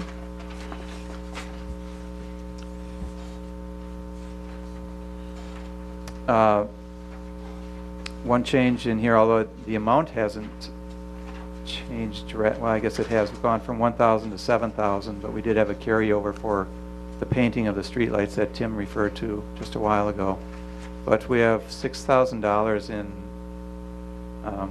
specialized equipment for the LED conversion of streetlights. So we'll be working with Menasha Utilities on that, and hope to convert some of our existing high-pressure sodium to LED lights. Otherwise, we're just hanging in there. It's a pretty high cost for electricity, as you see when you see it all together on an annual basis. Questions? What's next? Parking lots is next. Mr. Mayor. Oh, I'm sorry. On the street lights, Director Radke, I noticed in front of my house with the new LED, the lens cap on there is starting to fill up with bugs, and it's only been on there 2 years, and I've never seen that before on a street light. I always thought they were a sealed unit, but somehow I noticed on quite a few of them around town there's a lot of bugs getting inside of them, and certainly then it becomes a cleaning problem on to have that a crew go out there with a truck and clean those out. So just an observation. Yeah, I'll have to see what, discuss that with Menasha Utilities and see if that is a problem.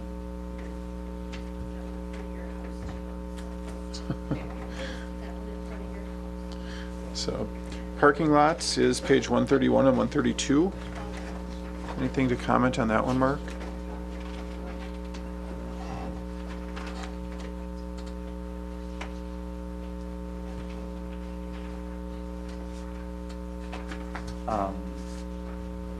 Not really. Okay. Pretty similar. Alderman Thank you. Parking lots and meters. Okay. Now, recently we had some buildings leave our community, and there's talk of a parking ramp as a possibility, and possibility of TIF dollars or something for potentially a parking ramp. Is that not being addressed in here? Is that being addressed somewhere else, or? I think there's a placeholder in the CAP, correct, Peggy? It I doesn't. don't think there's anything in there. I think it's a to be determined. Yeah, there's a placeholder, but there's not a dollar amount in there. Okay, so what do you mean?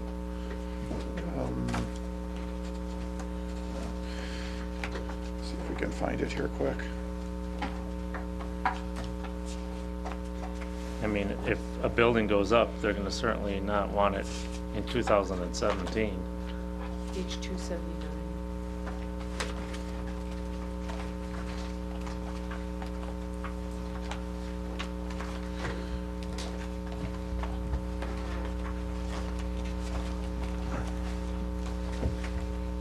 Have a 279. You don't have a 279? Getting there. Okay. So it's also on 315 as well. So 279 is the list of the various projects that would be funded by TIF. And then on, it's item number 5. And if you look, it says reference A46, and that's on page 315. This would be a project that we'd be borrowing for once we determine what the price is. Correct, Peggy? So it's not, that's why it has a TBA. So that's how we're doing it instead of putting it in parking lots and meters? The parking lot budget that you're looking at right now, that's an operational budget. So you likely wouldn't put something like a parking structure in there. I think the reason it's to be determined is because costs haven't been developed for it yet. And I think it could potentially be part of the TIF. That's why we put it in the category of CIP that we did. It would be part of the TIF plan as well as we start looking at those items.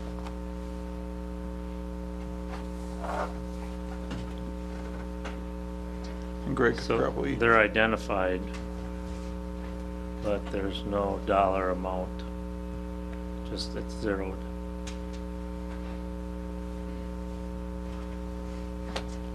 we're not far enough along in the process yet to give you a dollar amount is the problem. But it would be a 2015 project. It could potentially be, yes. We don't have a development agreement yet, though. So we don't have any kind of agreement yet.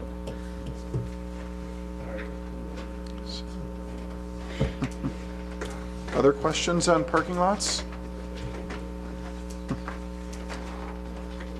Well, yeah, let's talk. Oops. Yeah, press your light though, Stan, if you want to. The parking lot, Broad Street, Shute Street, Water Street, any of our public parking lots. Okay. Recently and I think it was Mark that was with me, again, we were at the DOT bridge plan for Racine Street Bridge, and we were approached by an individual that somewhat works for the city and is very concerned about the parking lot condition behind the senior center. And it's truly an issue that needs addressing, and I think we should talk about it a little bit here, if possible. Yeah, that's 2016 CIP. So we don't have that page in there yet, but we do. Oh, okay. We are planning I'm trying to on- remember, I think it was 2016. Part of the CIP, and we can talk about that next Wednesday. True, or we can talk a little Okay, bit about that's it now. fine. But But let's not forget about it then. no, it's definitely something that's on our agenda, Okay. on our radar, and also some stormwater improvements in that lot as well. Okay. Anything else? Not a retention pond, hopefully. Take up most of the lot. But we've been asking for some design assistance on some bioretention and some other things. I don't know if we need to talk about canal maintenance. There's $600 in there for weed control and other things that we might have to do along there. The next one is refuse collection on 134, 35, 36.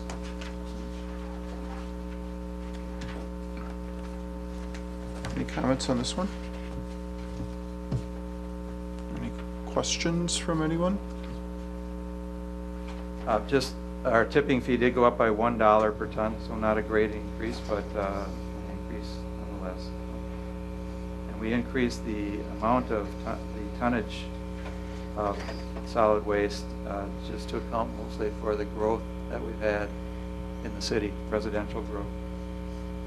It was 5,800 tons. We're projecting 5,873 for next year.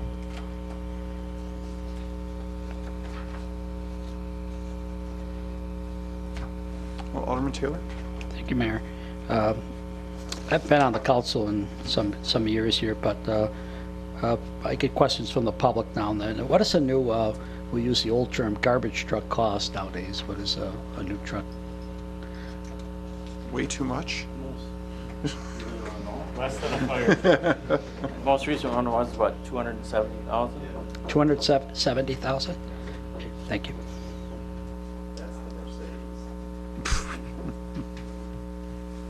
Alderman Benner?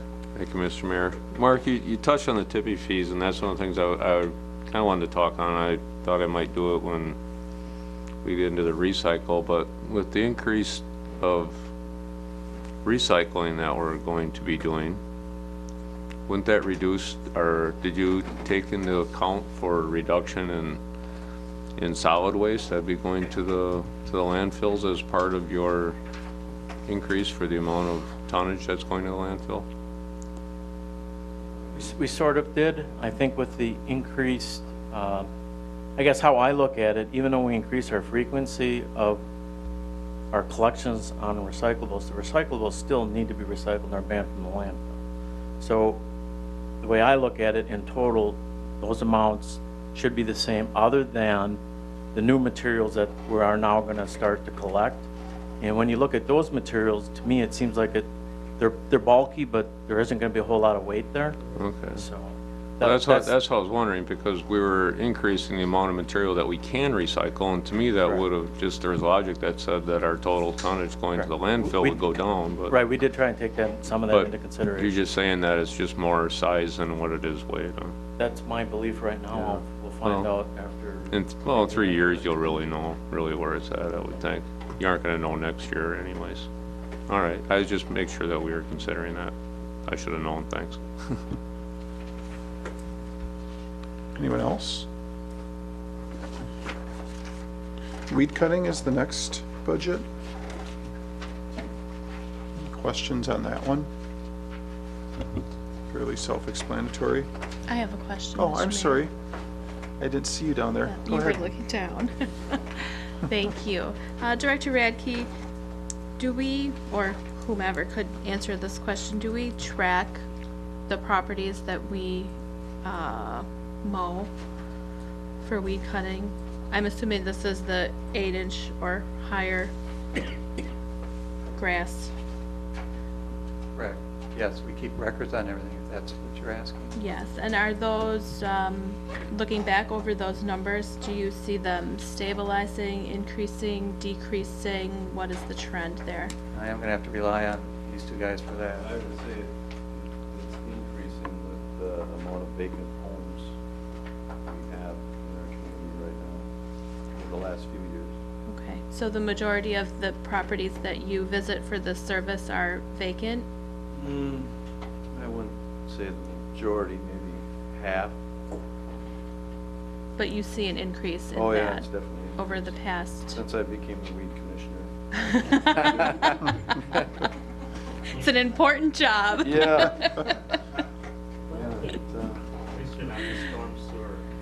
Thank you. This budget includes other things than just properties we're mowing by request or by ordinance, correct? Some city-owned properties as well. Correct. Okay. Alderman Taylor? Thank you, Mayor. Dorothy did a great job this summer. I call in a lot of properties in my district and other districts this summer, and it seems, like you said, it seems to be getting worse. And I was just wondering, what's,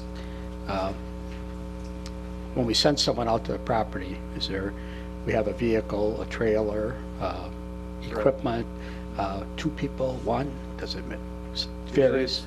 Usually it's 2. Okay. And what Most cases it's summer help. the average lot 60 by 120 in the city, what does that cost them? It could fluctuate based on time and material, and whether you're a summer employee or a full-time. Ballpark, $100, $50? It could be as low as 35, that's our minimum. Okay. And average bill goes out somewhere probably around $80. Okay. I know a lot of our departments have the habitual offender, and we put them on a list, and you charge them, more that it's going to cost us that. And that's a pretty good service, $35. I'm sure a lot of people pay to have a lawn care service to come in for that. So That's the low end. Okay. I would say very low. Okay. Yeah, usually it's more.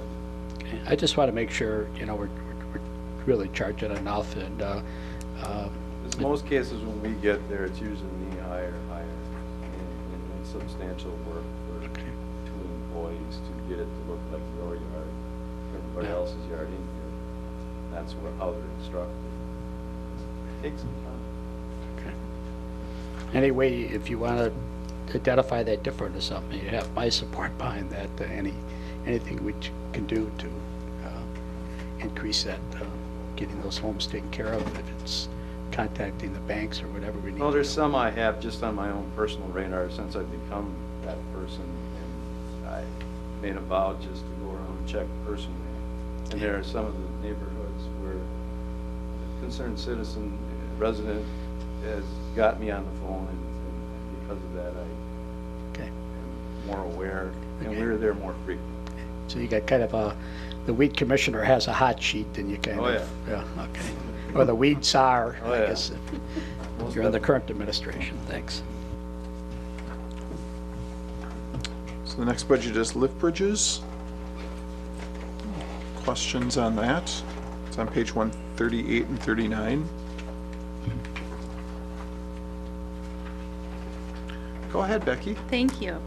So polite. At the Racine Street Bridge meeting that was just held last week or the week before, I can't remember, there was mention of the city possibly taking ownership of the bridge after the reconstruction. Currently, we are reimbursed for these charges related to the bridge tending and maintenance of the bridge and so forth.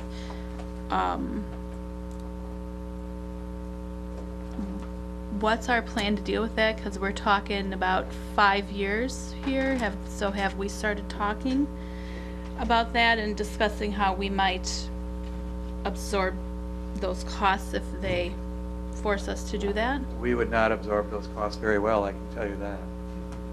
It's a pretty large amount, and to set aside funds for replacement of the next bridge would be a great amount. And yes, we've had very preliminary discussions and expressed our concern with that type of thinking on the turning over a bridge of that size and that cost to a city of our size. And especially two of them. Right. We're talking about the other bridge as well, ultimately. So, but they know our feelings. We haven't really discussed anything in detail yet with them on that, but it will be coming. So there is a fund, kind of like the municipal payment for municipal services fund, that they do pay for these bridge operations out of, but there's no guarantee that would be funded at 100% year to year the way it's funded right now.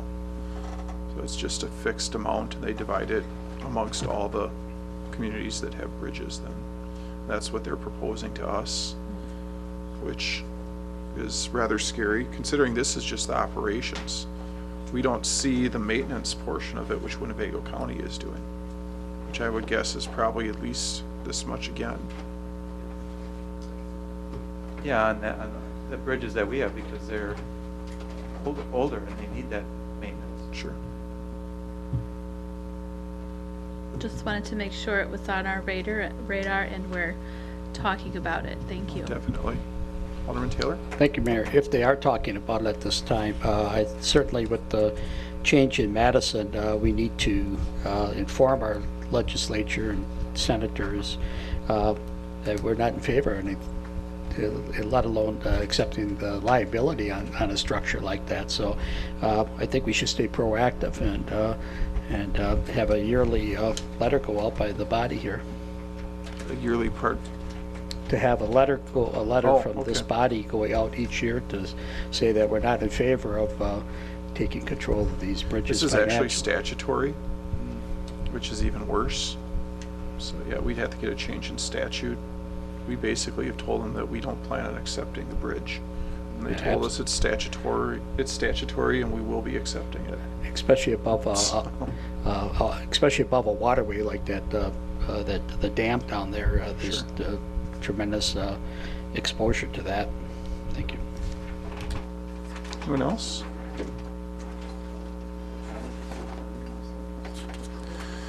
What's the next one?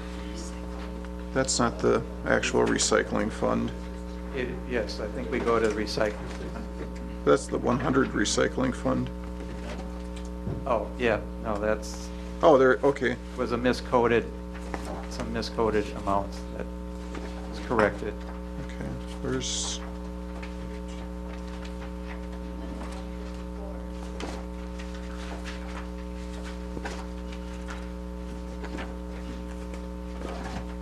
there you go, recycling solid waste.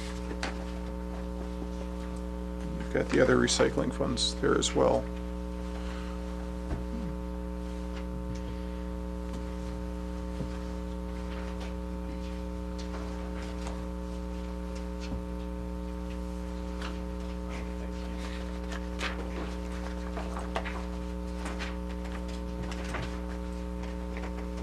Mayor, Adam and Jeff and Dorothy have been working on the proposed increase to 18 collections, so we have something to distribute.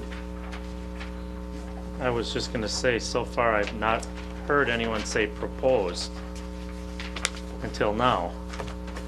I've been hearing from certain council members differently, and as you recall, this was proposed in the past, and it failed. Okay, so I'll listen to your presentation, and then I'll have my comments. But if we propose, we have to realize that we're asking the taxpayer to foot the bill here and to increase taxes for this. And we've explained numerous times in the past that there are alternative ways of handling this where we wouldn't have to do that. But I'll listen to your plan first, and then I'll continue with my comments.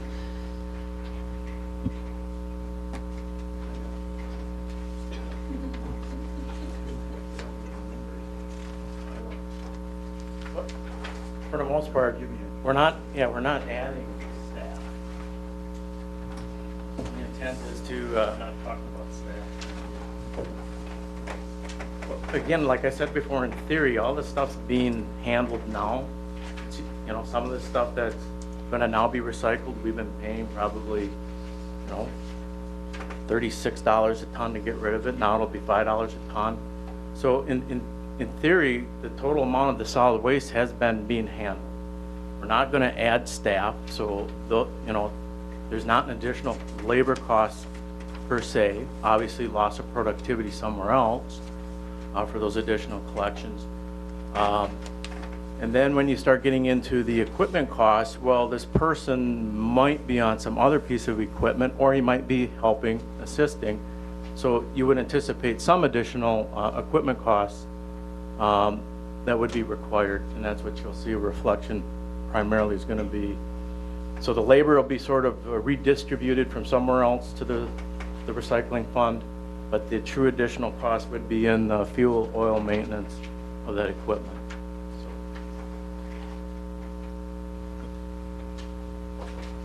Go ahead, Stan. I just thought they were going to. Yeah, and then the other handout would be the materials, the additional materials that are now going to be recycled. So again, if you look at them weight-wise, there isn't going to be a whole lot there, but there will be volume. So that is one of the concerns that is the cart adequate size for monthly. You know, granted, we still have the drop site as an option for those who maybe fill their container up for whatever reason, but so that's what this handout is. How do you propose, if I could, Mayor, from 12 to 18, how is that spread out? On the back of that handout, the last two sheets, you'll see a schedule. Sorry about that. Oh. Okay. So right now we have an A and a B, and we're trying to avoid holidays, avoid any sort of conflict with additional collections with garbage as it is. So it would kind of be like every other month deal? Yeah, if you look at it, it kind of bounces around because of the holiday. So it's approximately 3 weeks rather than 4, but it's Correct. not always a 3-week cycle.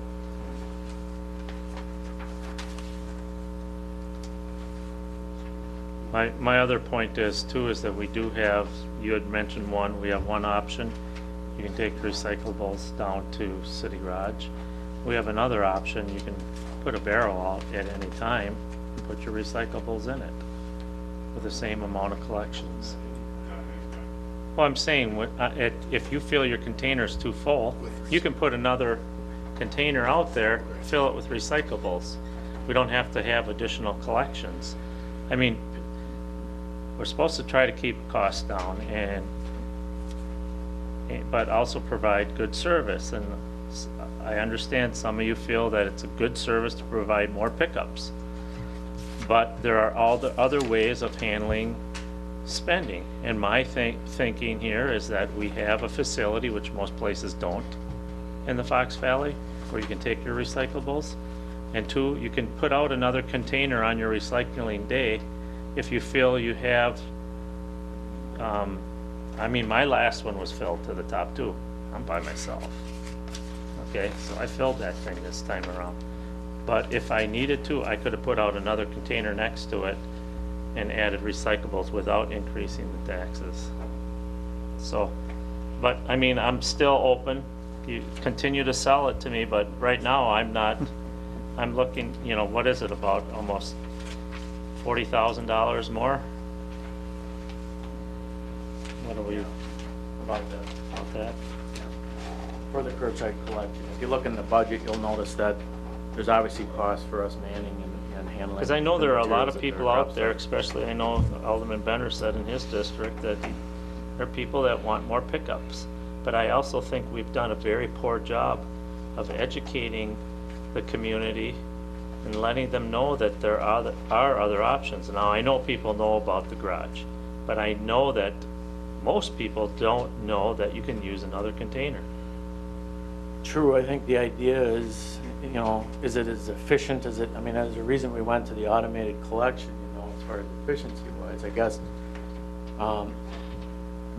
Because in order to handle that material, the individual will have to get out and actually handle that container then, instead of having the arm, you know, grab it and empty it. So I guess I'm not prepared to, you know, there again, we'd have to get an idea as to the number of stops on sort of on a weekly or monthly basis that would probably generally require the additional handling. But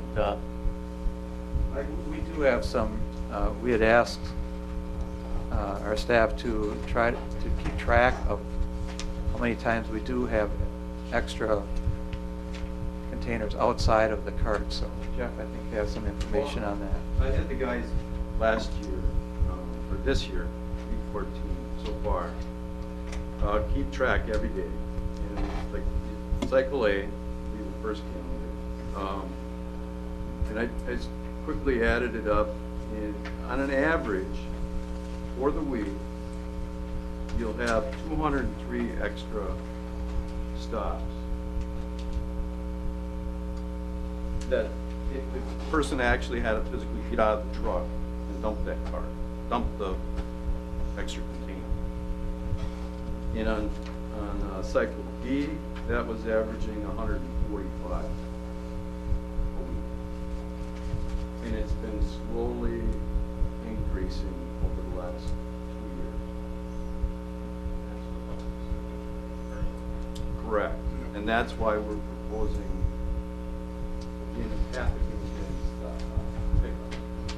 because we're afraid that the volume of those containers, basically it is just lost in a sense.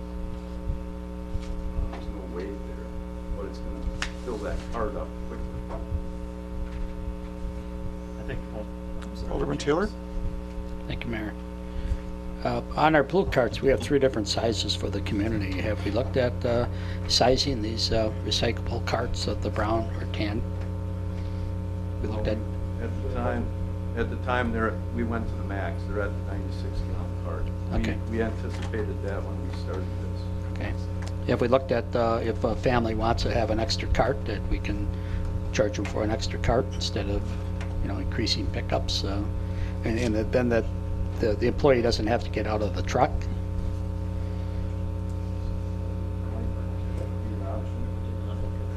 Okay. Right now, we're using the extra containers. Right, right. But I think, and I too, I don't want our employee getting out into traffic every day and 200 some times out of a truck, I mean, I'd rather have them moving on and down the street. And if we have that option to have It's it. just quicker with 2 carts versus picking up. Absolutely. Physically getting out of the truck. But what I'm asking is, if we look at getting an extra recyclable cart. So that could be an option for a family, a big family that may want to have that. And if you're producing more, you have to pay a little more. Gets down to as to how many carts do you want in your garage? Well, I understand that, but And if then somebody outside- wants that, I think that option could be out there, A lot of people don't want an extra cart in their garage, but maybe, with the bigger family or someone, they want that cart. So I think that should, and it would help our drivers, our employees, it'd be more safe for them. So I think it's something we could look at. I was just gonna say, I think a lot of people already are putting their cartons, their deli containers, their dairy tubs already in. It's happening already now, it has been happening for probably a few years. So, I mean, I don't think all of a sudden it's gonna be this big, huge increase. I think it's been happening already. I'm just saying that here's a way, we're trying to subsidize one group over another. But the thing is, we do want to recycle. We want to put less into the landfills, and I understand that. But then again, at what price?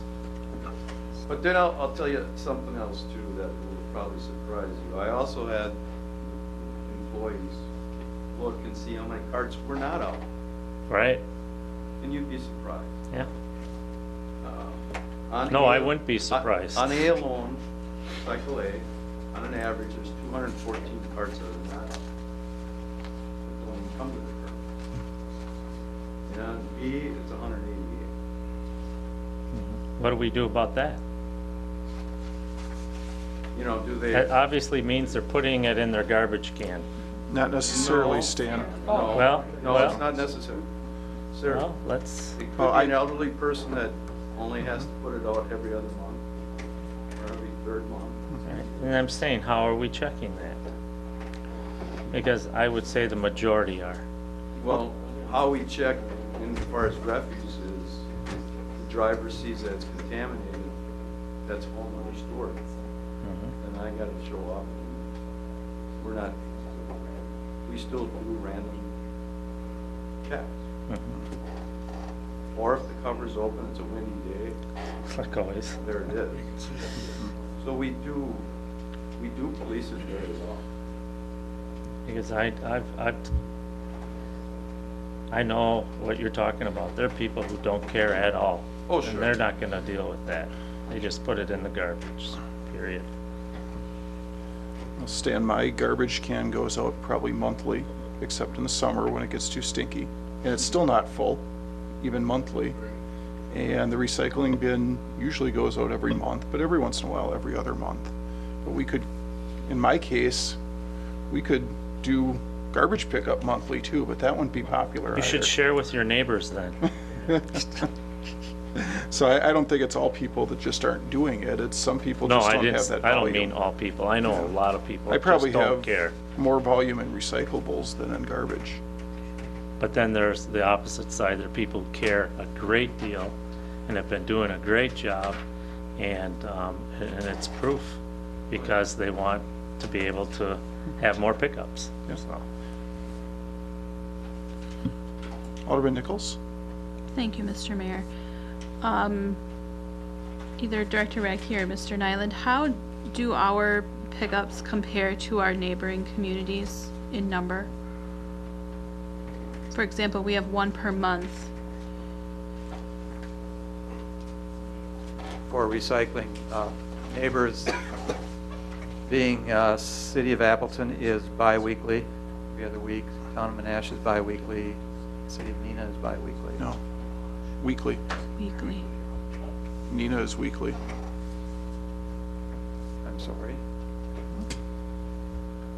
yeah, but they do it by, That's okay, though. they do it by hand.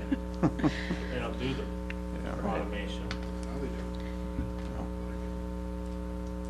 Just to compare some per capita amounts, I have 2013, the city of Menasha's 2013, because that's part of our annual recycling report.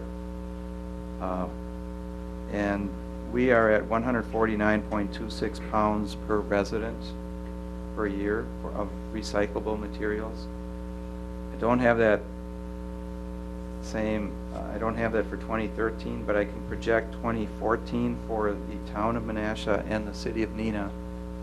The town would project out to 149.28 pounds per resident, and the city of Neenah projects out to 157.71 per resident. So we're fairly even with the town of Menasha on a per capita basis, and we're slightly behind the city of Neenah on that same basis.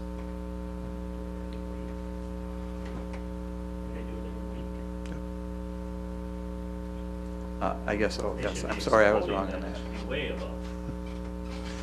City of Neenah has a little different system. They have divided trucks, and half the truck has recyclables, the other half has refuse in it.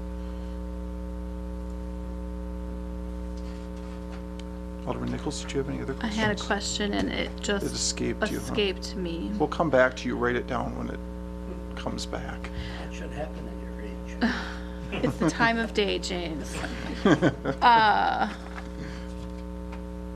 Yes, I'll come back to this if I think of it. I do know that this is a hot topic in the community, and that if I compare, I have a family of 4 at home, and if I compare, and I don't consider my shopping habits to be the same as some of my neighbors. For example, I don't get the newspaper. We don't drink sports drinks. I buy fresh food, not packaged food, and some other random things. But with a kid in school, my recycling bin's full most of the time. Sometimes I have to put out an extra bin, and sometimes it's not full. It fluctuates. But I do know that when we are allowed to recycle these extra materials, which include milk cartons, juice boxes, and any dairy product that has a wider lid than bottom, or vice versa, my recycling bin will be much more full, probably full to the brim and possibly overflowing, even though I reuse some of those containers at my home. So, something to think about as we move forward. Alderman Zelinski? Adam, was there any discussion, what services will we be giving up or delaying when we implement this? I think that would be, excuse me, dictated by, I guess, the projects that we have scheduled for us during the summer months. Winter months, there again, I guess it may impact, I guess, snow or other things, but we hadn't given that a whole lot of thought, to be perfectly honest with you. And was there ever any study on what it's costing us per ton to move this stuff around compared to other communities? I have not. Was there ever any thought of it? Or do we have to direct you to do that? What do you mean by move it around? Well, how much it cost us to pick up the recycling versus other communities, what their system is or what Appleton is, and I do have. Are we efficient We've done in some that? analysis on that. It's not fully developed yet, but we have some preliminary numbers.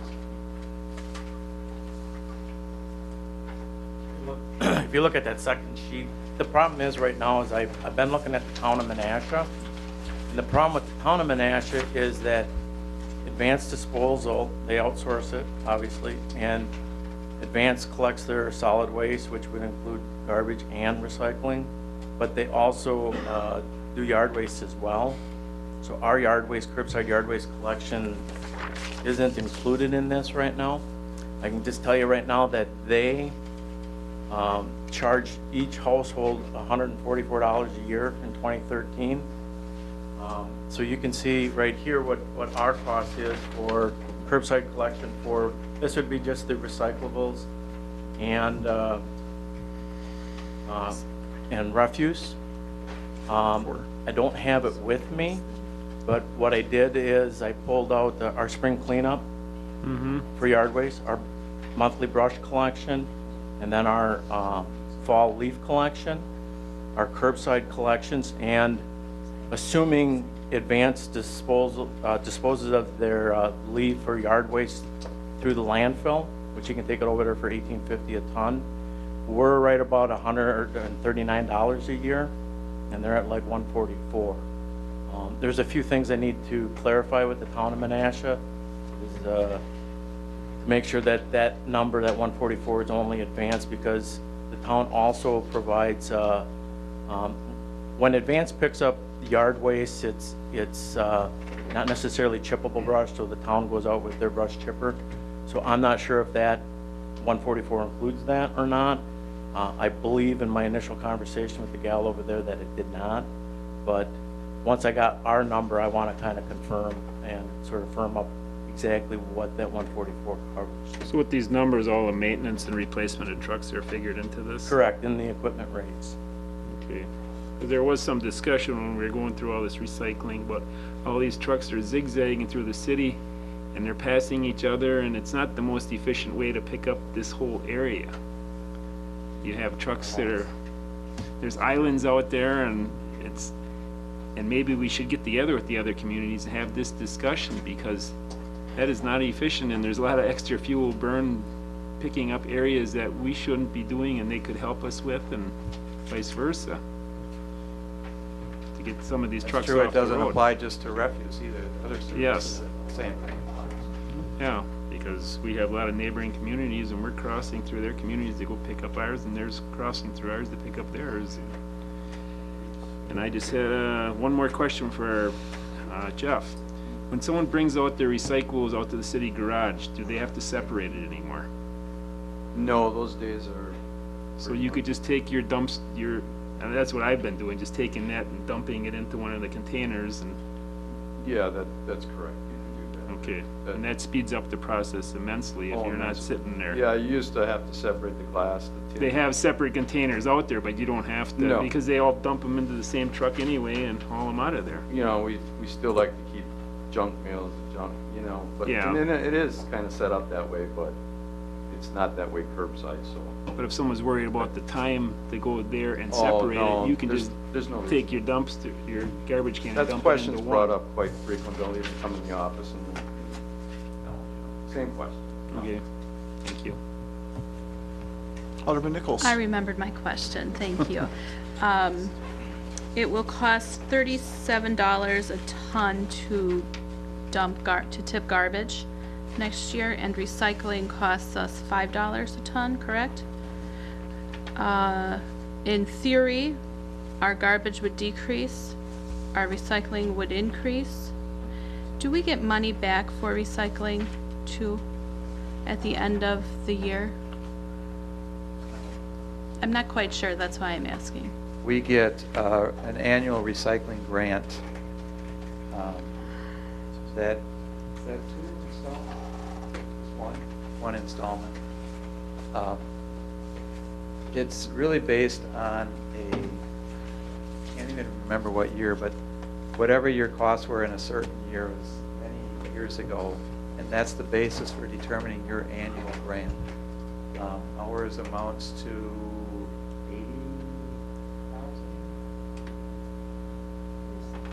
Yeah, the recycling grant, 70,000 on an annual basis. And it's not we have to do our cost accounting of what our program consists of in our annual report, but that doesn't change the amount of our grant. That is pretty consistent. It's been pretty consistent because it's based on a prior year, what your costs were at that time. Okay. But a grant is still a form of our tax dollars coming back to us Yes. to help us with our operations. Correct. Thank you. Anyone else?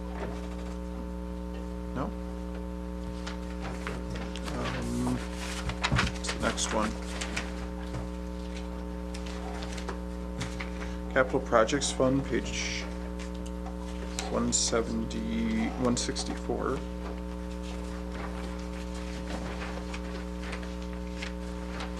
These are the street and buildings projects that we had talked about earlier. If we can find them. So you have the roof replacement towards the bottom of page 164. We had talked about in buildings. Then you have the street construction on page 165.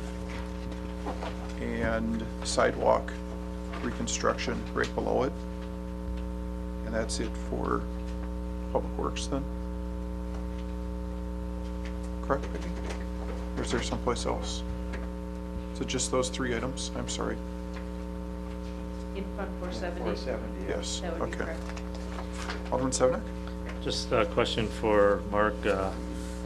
Did we work much closer with Menasha Utilities this year? Because I know of two projects that have been held up basically because we didn't have appropriate communication between us and them when it came to doing a street. Yeah, we've been working with Menasha Utilities, and we have a copy of our plans, we have a copy of their plans. A lot of next year's water main replacement work is coincident with the streets that we are doing. Our objective is to get to the point where they are doing them a year in advance, because I think we saw the results of this year, with this year's project, of us coming down to the last minute on the completion of our street projects. And I don't think that is beneficial to us, because it reduces the flexibility granted our contractor in completing these projects, and that normally is going to add to their bid. So we will be meeting with Menasha Utilities and trying to coordinate projects so that they are a year out in front of us. We would try to work with them because we realize there'll be a little more restoration cost on their projects in order to at least temporarily pave the disturbed trench areas.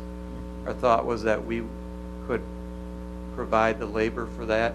They would pay for the materials and the trucking, and the cost to put in a temporary restoration surface course for those projects. And then it probably would help their bids out in that they wouldn't be so constrained either on trying to get the project done in time to meet our needs for getting our street project done. So on that end, it works to both of our favors. But yes, we have coordinated that and for next year's projects. Alderman Taylor? Thank you, Mayor. When a water main breaks and you know, our street has to be open, and is there a cost sharing on that, or do we have to eat that cost? No, they pay for it. They pay for it completely? Yes. Okay. What about some of these water mains that are running on a weekend for days? I mean, doesn't that erode the substructure below our roads and cause more problems? Yeah. Is there a timeline that they operate on? I think they've been, from what my understanding is, that they're trying to address those much quicker than they have in the past. Okay. But you're right. What happens in that situation is we will go out later that year, and Jeff is the person who does that and determines the limits of our restoration. And if that damage has occurred and broadened the extent of the damage, then the repair becomes that much larger. It's incentive for them to not let that happen. Okay. And is there an engineering type of repair that they compact every so many feet as they fill it so we can replace that or patch that sooner? No, there is not, except on I'll go back to the code blue streets, our high traffic streets. We require a slurry backfill. Okay.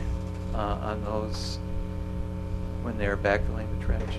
So that is a flowable backfill that seeks its own level and finds all of the voids underneath the pavement and doesn't require any consolidation. Thank you.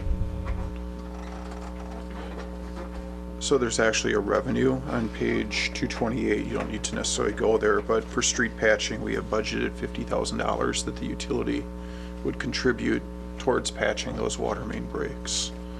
And that's something that we do pretty much every year. Any other questions on account 470? I did pick the right one, Adam, right? I picked the right one, didn't I? You were back there, I picked the right revenue account, okay. You looked like I might have picked the wrong one, so I thought I There better is check. another revenue account for street patching, but That's for our excavation permits, yeah, okay. Okay, the next item is the sewer utility, the 601 budget, and that's on page 177. Goes on for a ways. Do you have any comments on that one, Mark? I do, because Alderman Zelinski had brought this up earlier, and this is where you will find our attempt to address some issues that we have with our sanitary sewer laterals. The leaking that occurs in the lateral, the private portion of the system, which contributes then to the amount of flow at the treatment plant and adds to our cost on an operational standpoint, and also in the debt retirement, they take into consideration the contributions of flow, BOD, and suspended solids. So you will see that on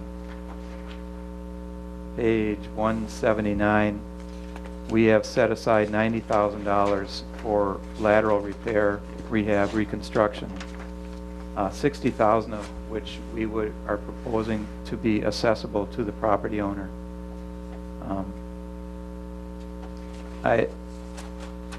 The 30,000, our proposal would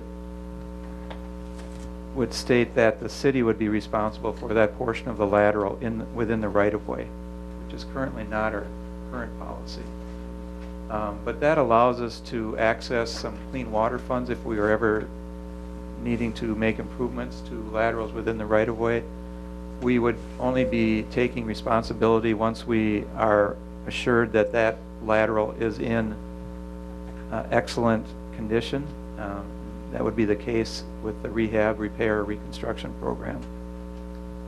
And we hope to further develop this program and bring it to the Board of Public Works at some future date to go into further detail with this. But we are setting aside these funds now for the 2015 budget in hopes of addressing the highest priority laterals. We have a list of lateral locations that we know are high I&I contributors, and it would be our hope to address those initially with the ultimate objective of coordinating these repairs with our street improvement, street rehab projects, so that we would be doing it either coincident with that or a year in advance of that. Alderman Zelinski? Thank you. Mark, would there be any inspections if you have a lot of infiltration in older areas that you already did streets in? And you say, hey, because you can tell by how much is flowing through any given manhole or pumping station. Yeah, we do. We do flow monitor at various locations within the city to determine our higher I&I areas, and that's how we've identified some of these lateral problems. So in this section here, could we start to implement some pump inspections? Because I know that there's a lot of illegal taps, and there's houses that were never inspected, and you say they were, but when the house is full of stuff and stuff, they miss things.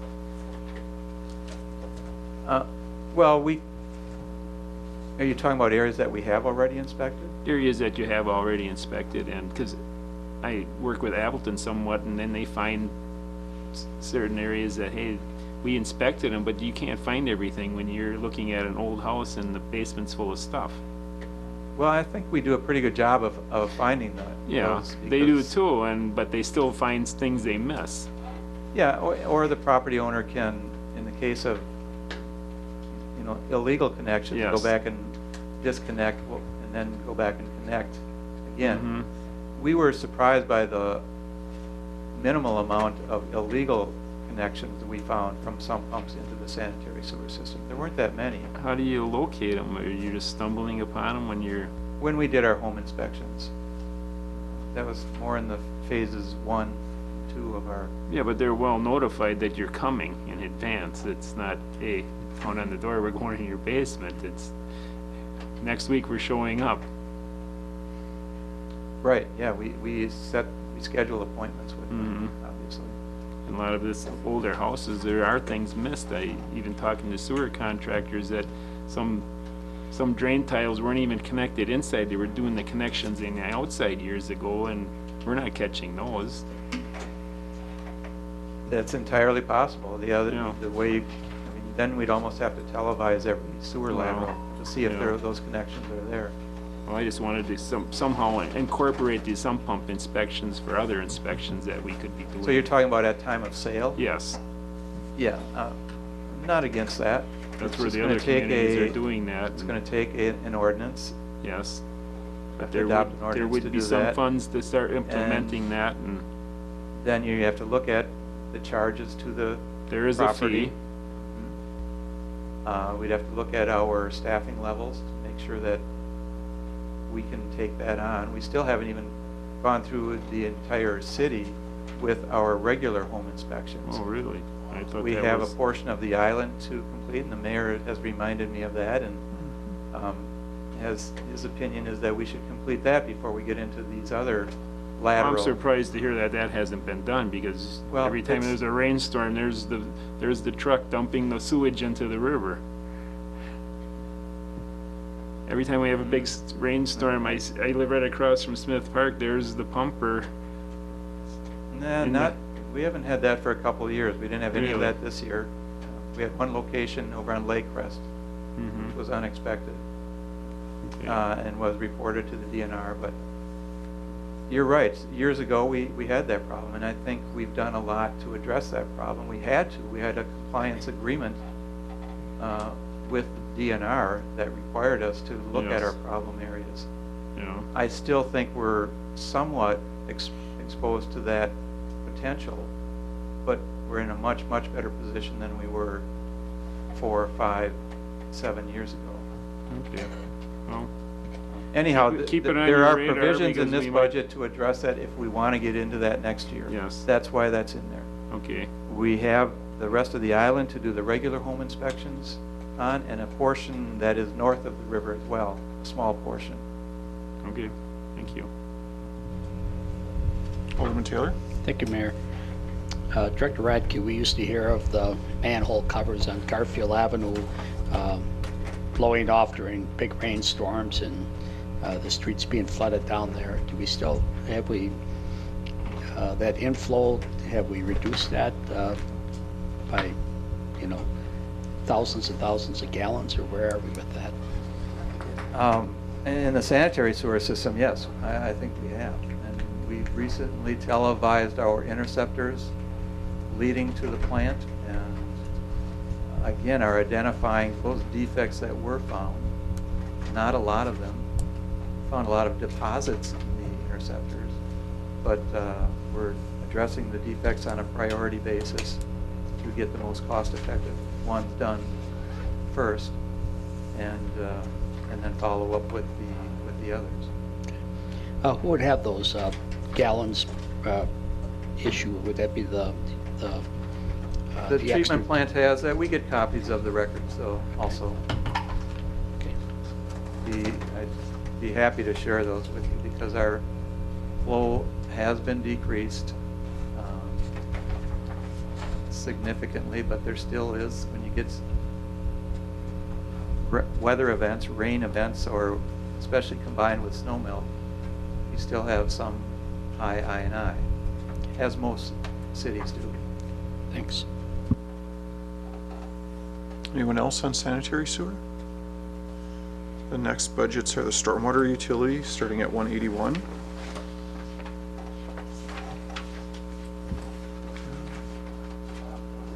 Do you have any comments on this, Mark, or other questions? Well, the Public Works portion would start on page 184 with 625-10002. The others are part of the Stormwater Fund, as you indicated, but they're the various departments, the parks, the community development, so forth.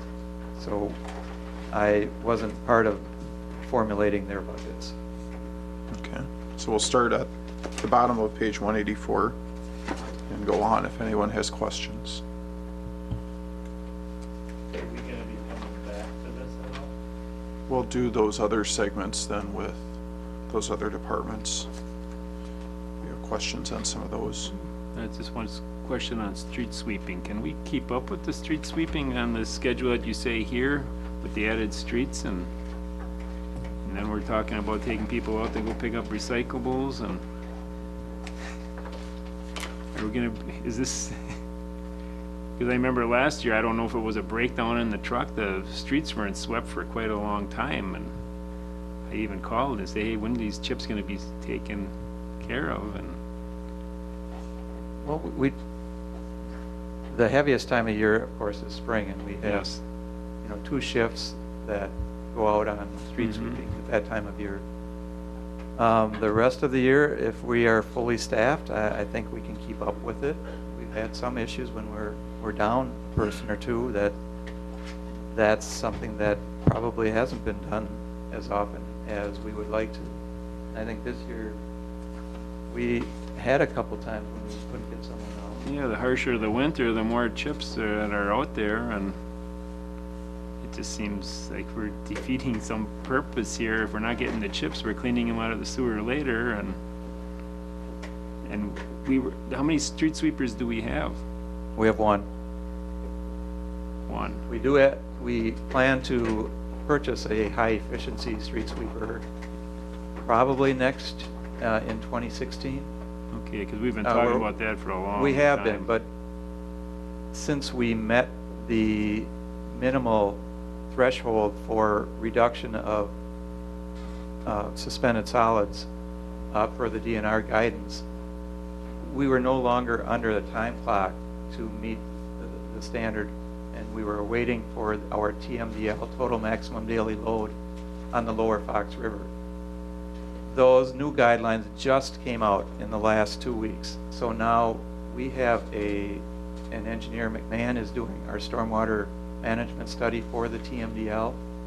And you'll see that in one of these accounts. It's an $80,000 item, so it's a large item. But we did get a grant for that more than a year ago. And that's going to determine what are we going to have to do to meet those new standards for solids removal and phosphorus removal per the EPA issued TMDL for the lower Fox River. And they're very severe. We got hit pretty hard in that area. So we're undoubtedly looking at additional stormwater ponds. We want to find out how much a new high efficiency sweeper can address some of those solids.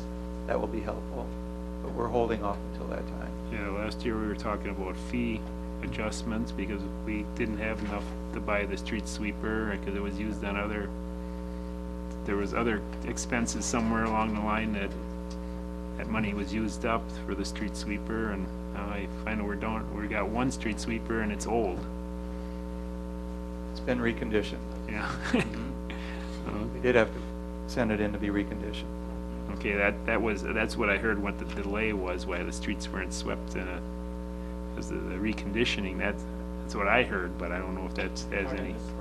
Yes. This spring we had an issue with the sweeper, the broom bearing, and the collar, and I know that we did end up 3 or 4 days waiting on this particular part, and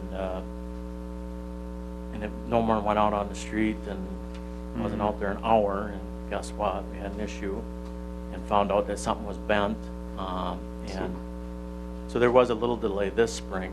But generally in the spring of the year, we have the manpower and we're able to dedicate time, and like Mark had said, that we'll run 2 shifts to make sure we get the city swept up, probably a couple of times in the spring, so. Because I think I even contacted the mayor at some point and asked when the streets are being swept, and someone got back to me on it.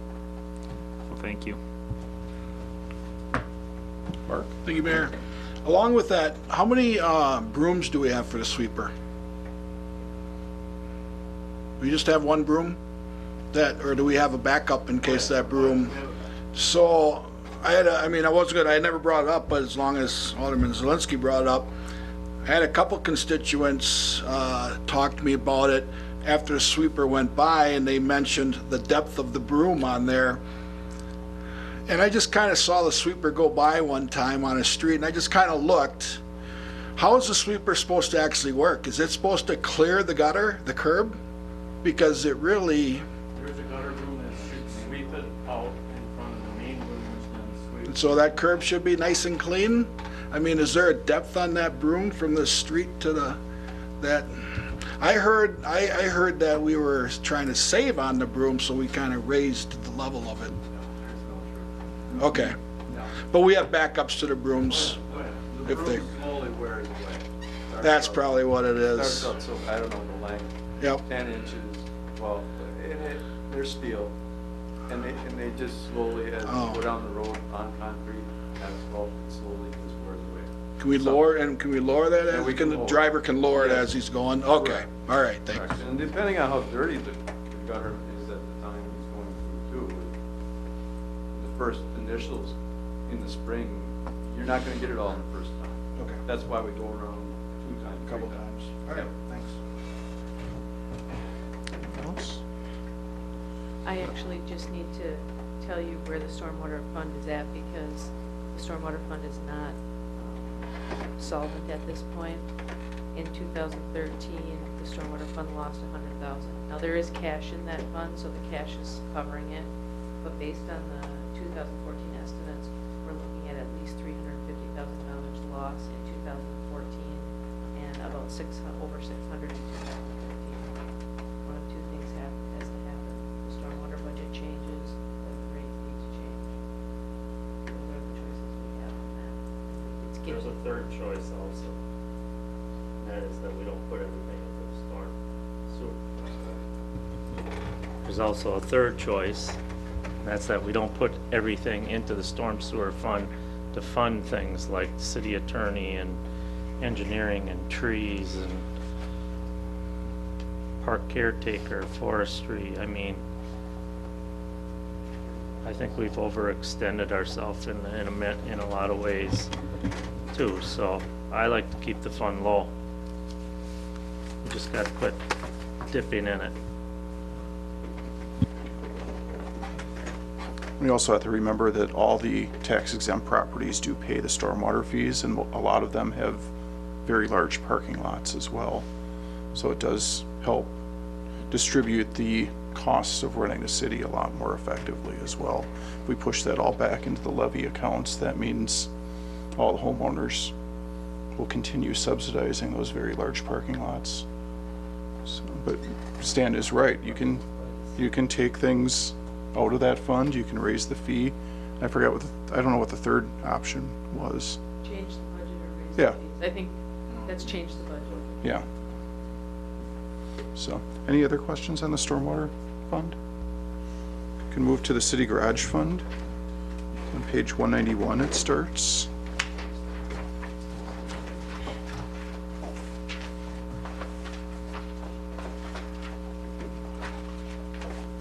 Do you have any comments on this one, Mark? Well, in light of what oil prices have done lately, there is some potential for reducing those costs in here at prices that we put together were pretty much the prices at that time. I remember last year we did make an adjustment to that at the last minute, so it's something just to keep an eye on and maybe consider for that last meeting. Get you some more information by then.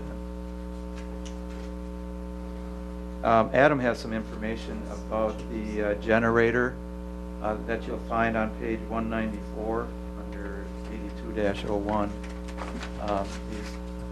he and the facilities technician were able to finally assess what we have out at the Public Works facility, look at the circuitry, look at what would be the absolute necessary items to include on the emergency circuit. And by doing that, he's getting a better idea of what size generator we would need. And that makes a big difference in the cost, of course. So, Adam, if you want to just briefly go through that. Pretty much what Mark said. What I can tell you is that originally we had an additional $14,000 in there. We can shave $3,000 off of that, so it's going to be at like 11,000. In addition to the 26 that we have now. What we're going to try and do is buy the generator itself and the transfer switch yet this fall. Get that here before there's any sort of price increase for the new year. And then the remainder of this will be the main distribution panel and the generator panel, and then a Generac propane unit to provide backup power for our radio control center out there. Which is shared by the utilities, so there would be a contribution from the utilities for that as well. And then if you look at this budget overall, the increase you'll see is primarily tires and parts. I'm not sure if you're all aware or not, we are currently providing the vehicle maintenance for the Menasha utilities. And it's our belief or expectation that we'll probably do it all in next year. Right now, we're sort of on a trial basis with them. But we have set all their equipment up in our system now. We are monitoring and doing scheduling the PMs for them. And so far, so good. We've been doing this since August, and I think it's working out well. We haven't had an issue as far as time. As far as capacity, where we've been able to schedule their vehicles, their PM vehicles within our PM schedules that we have set up, and then been able to handle any immediate issues or concerns that have arisen. So that's why there's an increase in the parts and tires, because in addition to the school too, that we've been doing the entire year, but I don't believe that was reflected in the 2014 budget either. So we're actually providing maintenance not only on our equipment, school districts, and on the Menasha utilities. And now I have a question for Adam. Do you know how much, revenue-wise, how much we might be generating from the utilities? Because again, that would offset the increase in here.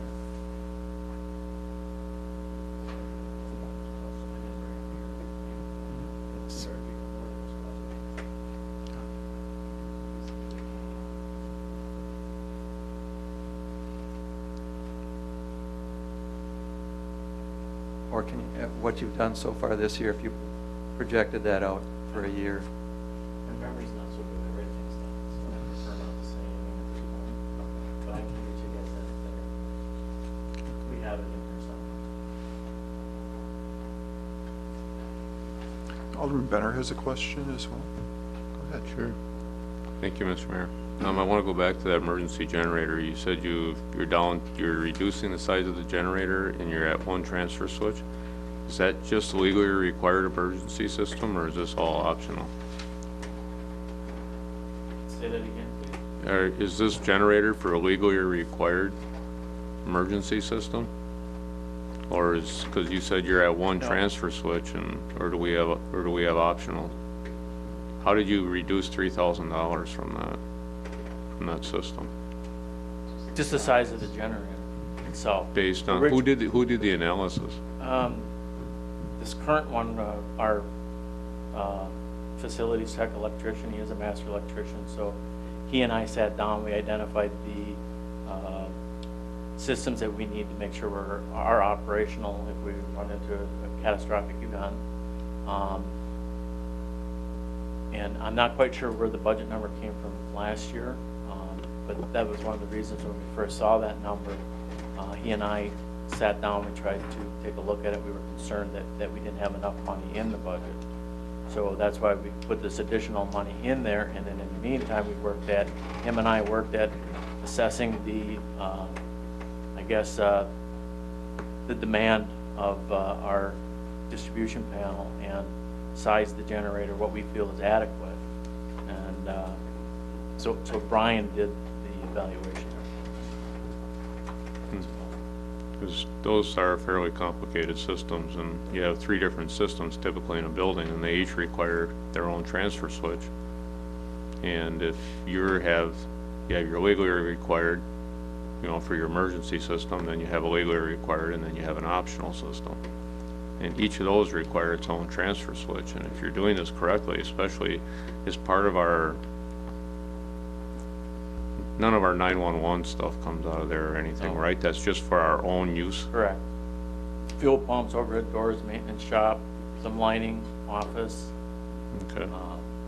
So it's completely optional for us to have it or not have it? Correct. Okay. All right, that's what I was concerned with. All right, thanks. Alderman Sevenick? On that same topic, you have 58,500. You're saying 55,500 would be fine? Correct. I'll make that as a motion as a reduction. Is there a second? There's a motion and a second. Is there further discussion? Debbie, did you get it? Reduce it by $3,000. Right. Yep. Is there, Sandy, do you have other discussion? I'm sorry. Alderman Taylor? Well, if there's, let's take care of the motion and then I'll talk. Okay. I don't know if anyone else has discussion. Okay. Then I'll just ask Adam, currently our gas pumps, are they on an emergency generator? No. We're not. Wow. No. We're pretty vulnerable then. Also with the PM maintenance on utility trucks and our trucks. Okay, we want to stick with the generators right now. Because that's just the, that's the motion. All right, then I want to come back to Gail. Sure, that's fine. I'll go off. Anyone else on the motion regarding the generators? Seeing no one, could we have a roll call vote, please? Motion carried on roll call 8-0. Okay, go ahead, James. Do we often take vehicles out of service for PM? And if so, can we work flexible hours with our mechanics that are doing that flexible PM instead of taking vehicles out of service? We have done that. Okay. When it's needed. Okay. And one particular case is our lone rear loading dump or garbage truck, refuse truck. Okay. So we have done that here on its last cycle as we altered the mechanic schedule because at this current time we do need to have that truck on the road. Good. Glad to hear that. Okay, anything else with the city garage budget? And we also have the street equipment fund following that. Oops, where did that go? Oh, there it is. It's on page 197 and 98.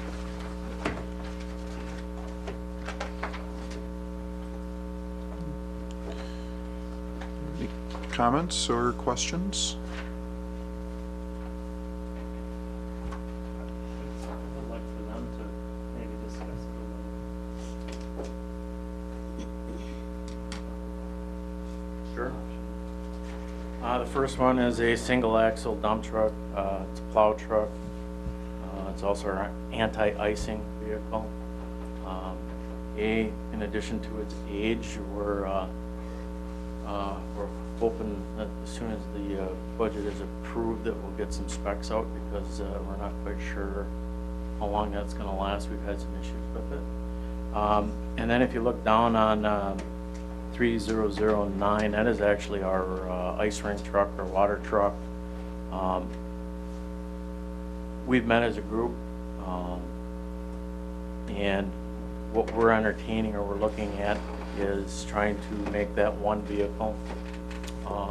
We've talked about operational wise, if trying to minimize conflicts, and there again we may have to be somewhat flexible with staffing in order to make sure that the ice rink can be formed and it doesn't interfere with our operations. But we're looking at a switch and go or a hook system so it'd be a single axle plow truck with a sort of like, if you see a roll-off box, but it would be a deck and we'd have the water tank on there. It's our belief right now is that that we'd have just the one tank. We think that that we wouldn't need to have two tanks. But anyways, with this system is then we can have multiple uses for that particular vehicle. We'd look at a just a stake bed for hauling, and a V-box salter probably as well, so we have some weight when we're plowing. But we're looking at consolidating those two items and see what we can come up with. So it would be no additional cost? Correct. But that 20,000, what we did, I don't know, probably 10 years ago, it's just a used chassis because it's such a, I mean, we use it just in the wintertime. We have used it at other times for something out of the ordinary where we need another water truck. But, so that's what originally we put 20 grand in there. So we were gonna look for another used chassis to mount this tank on. Is that vehicle right now that we have is also seen better days, but I think we're gonna try and do this with one vehicle, and then with this system there'll be other bodies that we could look at too. Number 16 is our it's a small dump truck with a Tommy lift. It's primarily we use to collect our white goods, appliances, metal, but again it is a dump truck and it does get used for other things. Then we're looking at a backhoe. I know it says replacing, we're considering just adding a backhoe. Right now we have one backhoe and we have our high hoe and excavator. The excavator does come in handy at times, but there are many times when we need two backhoes, and sometimes that piece is just too big for what we want it to do. Years ago we always had two backhoes, and when we bought the excavator we went down to one, and we've managed, but it'll depend upon what we get for trade-in on that, whether or not it warrants keeping or sending it. 9112 would be a mower. We originally were looking at like a 16-foot cutting deck, but we demoed one this summer and it's just too big. It's, you know, I mean, we have some areas, some parks where it's big enough to go, but this mower would be used in other areas as well, and we've decided to go back down to like a 12-foot cut. So we reduced it to $60,000. Unbelievable what a mower costs. And then we have two vehicles out there, a car and a van that are seldom used. When they do want to be used, because they're never used, it's sort of a maintenance issue of trying to make sure that they're ready to roll. We're looking at buying something used and getting rid of both of them.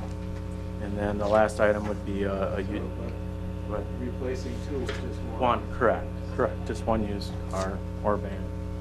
And then the last item would be a utility cart. It would be replacing actually it would be replacing the old John Deere Gator out at the cemetery. And we'd take the club car from from Smith Park, send it out there, and then this new utility cart would be over at Smith Park. Alderman Taylor? Thank you, Mayor. Can you tell me the process when, let's say you have a vehicle and you don't trade it in, what is the correct way to dispose of that then? It's been a long time since we've done that. I think it's a long time since we've done that. We primarily trade them in. Okay.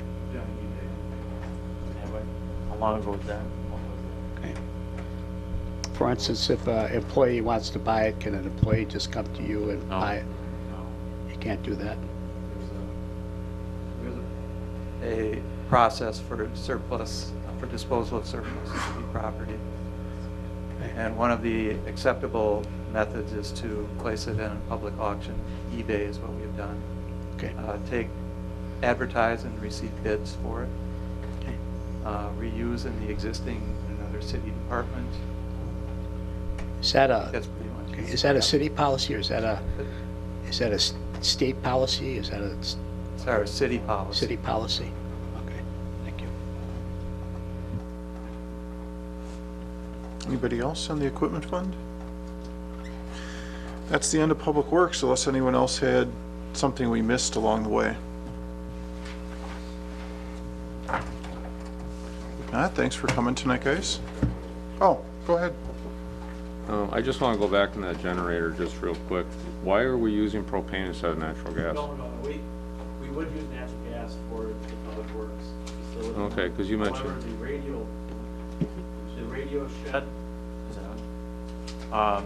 We went to a new radio system, and it has its own power source, its own service, and It's standalone, it's sort of by the cell towers, under the cell towers, or there's actually a radio building.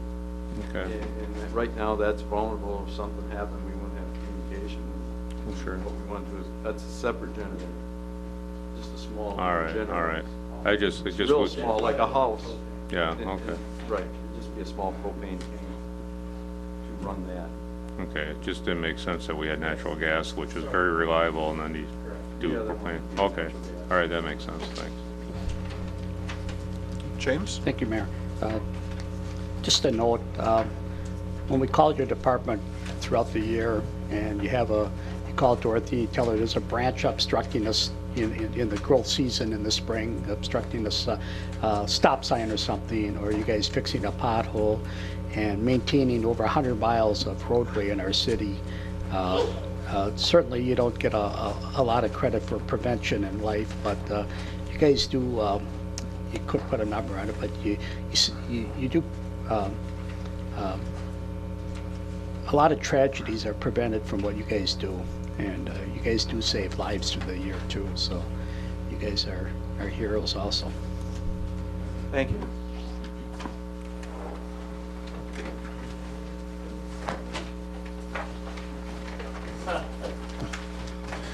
Okay, we've got a couple budgets down here at the bottom. The first one's the mayor's budget. There really are no changes in the mayor's budget this year, except for the fact that there was a computer in there last year that is not in there this year. So that's hence the reason it's a little bit less than the year before. Everything else besides the IT budget is the same. Are there any questions regarding that budget? I don't know what budget we're on. Oh, the mayor's budget. Page 3. Okay, I didn't know if you didn't hear me. Kind of went there real fast. I figured it's getting late. Time to go. So, any questions on that one? You got anything to add? So I said it's the same as last year, except for the changes in IT, and there's not a computer in there this year. Alderman Taylor?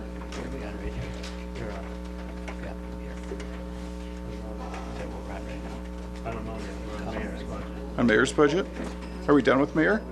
We'll go on to council if we're done with mayor. The common council is page 28 and 28A.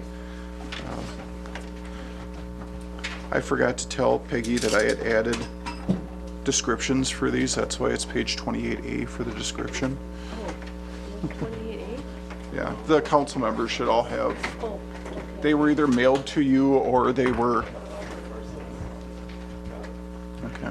Did you get it? So- And the common council budget, the main difference in that one is just that we added a small amount of money for registration and lodging. If someone wanted to go to a seminar, the league conference, something like that, there's $500 added in that area. I think that's all we added. Oh, and the computer for the back corner back there. I did discuss that with Kevin. Alderman Taylor? If we had outlets here for computers and things, does that have to come under, or is that other building fund? That'd probably be in the building area, but. Okay, also last year, since I've been on the council since April, we've had a couple special meetings, and I think we should at least have some money. I don't know what it costs to televise a meeting, but I think we should have at least 2 extra meetings scheduled in there. We did go over on the budget this year for the recording as it was. I don't know if we, well, do you know what the average is? Do you remember, Debbie? 3 months. So 1,500 And that, that's every quarter. on here. So we're looking at, what, 12? 1,500 divided by 3 months. So it'd be 6 meetings then? Yeah, we get it quarterly. So every 3 that's months. Every 4 months, you get it quarterly. That'd be 16 months then. That'd be 16 meetings. No, it'd be 3 months. 3 times 4 is 12. Oh, yeah. Okay, so 6 meetings. Quarter, yeah. So divided by 6, it's about $250 a meeting. Okay. Somewhere in there, does that sound right? Sounds Okay. You want to come up with the exact number? We could revisit this in, Well, it depends on how long the meeting is. It's based on number of minutes in the meeting. So let's speed it up. yeah. Why don't you get us back with a kind of a high and a low number with that? Thanks. Mr. Mayor? Sure. Thank you, but I just think that to go along with that, we should come up with a policy or something as to how we're going to determine what meetings that'll be used for. Sure. And how that's going to be, who and how that's going to be determined that we're doing that, so everybody clearly understands how we're going to appropriate that. If it gets passed. Well, I guess the councils probably should come up with that if you're going to be requesting it. I don't want to try to make that policy for you guys. So if James wants to request that, he could come up with a draft of which meetings he believes should be taped. If I'm guessing you're going to say all meetings. Well, that's what I think we'll probably do, because we're up here at the leisure of the community, and they should see their government operating. Anytime this body is in session, they should see us, what we're doing. How many meetings do we have last year? I think there were 2. I mean, special. We did tape a couple of the special meetings. Anything that dealt with the power plant and the utility, I did ask to be taped. And I think Kevin wanted those taped as well, but the other ones, I believe we didn't. We didn't. No, the only ones that we taped, I believe, are anything that dealt with the utilities. Wasn't our budget for this kind of determined based off of what we got from Time Warner Cable originally when this happened? For doing this, because it gets televised through Time Warner Cable, but don't we get some fees from them or something that determine what our budget would be to do this? There's a small wasn't it the fee history of from it? the city of Green Bay, correct? Yes. And the rest is 3W Fox Valley for the taping. But where did when this originally came up, the budget dollars to do this, where did this come from? It was, How did we determine it? It was all funded through tax dollars. and, oh, really? Yeah. Okay. Well, nobody can hear you say this right now. It's funded through tax dollars, yes. Okay, and that's how originally it was too. I thought there were some fees that came, that something was paid to us through Time Warner Cable, and we decided to give it back to the end There's- users of Time Warner Cable by televising these meetings and then putting them on their cable access channel. There's a franchise fee, Yeah. a cable TV franchise fee, and that just goes in the general revenues, so it offsets. But that's what I thought. I thought that's where those dollars came from to do this, and that it was determined that we would use those dollars and give it back to the end users of Time Warner Cable We could, by televising. yeah, we'd be televising an awful lot of meetings. Would we? We get about $195,000 typically, Okay. so, yeah. But I just thought, and I wasn't here when this was originally done, but I thought that was the original mindset of this, was to take dollars from that and to give it back to those folks by doing that. It goes through AT&T as well. Yeah. But that, as Peggy was telling us a few meetings back, the revenues aren't necessarily matched to a specific Yeah, budget. obviously, so- that I see that. Well, I know it Yeah. goes into the general fund, but I thought that was the original mindset of doing Yeah, this. and we have been receiving those long before. Yeah, but clearly there's dollars there from that. to go there, even though it does go directly to the, It still would increase. following that mindset. No, I Yeah, it still would understand. increase the levy if we Yeah. increase that number. Yep, no, I understand. Okay. Okay, thanks. But we can increase that number if that's the desire that, yeah, we want to record more. Did you have something, Jim, or? The number of meetings? Well, just a comment that over the years I've been on the council, we've had some special meetings that were about 5-minute meetings, just to rubber stamp something or an event that came in late, so we got together to approve it. And, you know, and then we've had other special meetings like the fire truck or, you know, the steam plant or some of those things. So some way or another you have to differentiate, because we're not gonna, I just think that saying that we're gonna televise every special meeting when we're up here and it's maybe a 5-minute meeting would be a waste of time and money. So I don't have a suggestion, but somewhere or another we have to determine. Maybe it's putting money in and then asking council when we go to form a special meeting, do you want this televised or not? Because, I mean, I don't know the answer, but we have to have some way of determining it. So did you have a comment too, Stan? I was just gonna say, we've gotta be pretty, if we're gonna have a special meeting, it needs to be a special meeting. I think there've been a few times where I felt we didn't necessarily have, like the fire one, I really don't think we needed a special meeting for that. I think we could have taken it up the week before or the week after. I know that there was urgency and stuff, but we knew where we were going, so we just be better at doing that, I guess, would help, and then we wanted to. We do want to minimize the special meetings as much as possible. Perhaps another suggestion would be to just put in the funding for 3 meetings and then we have some money in the budget, and then as we go through the council year, if the council, if we feel a need for a special meeting, the council says, yeah, you better televise this, do we have some money in the budget? If we don't, it just rolls over anyway, so. No,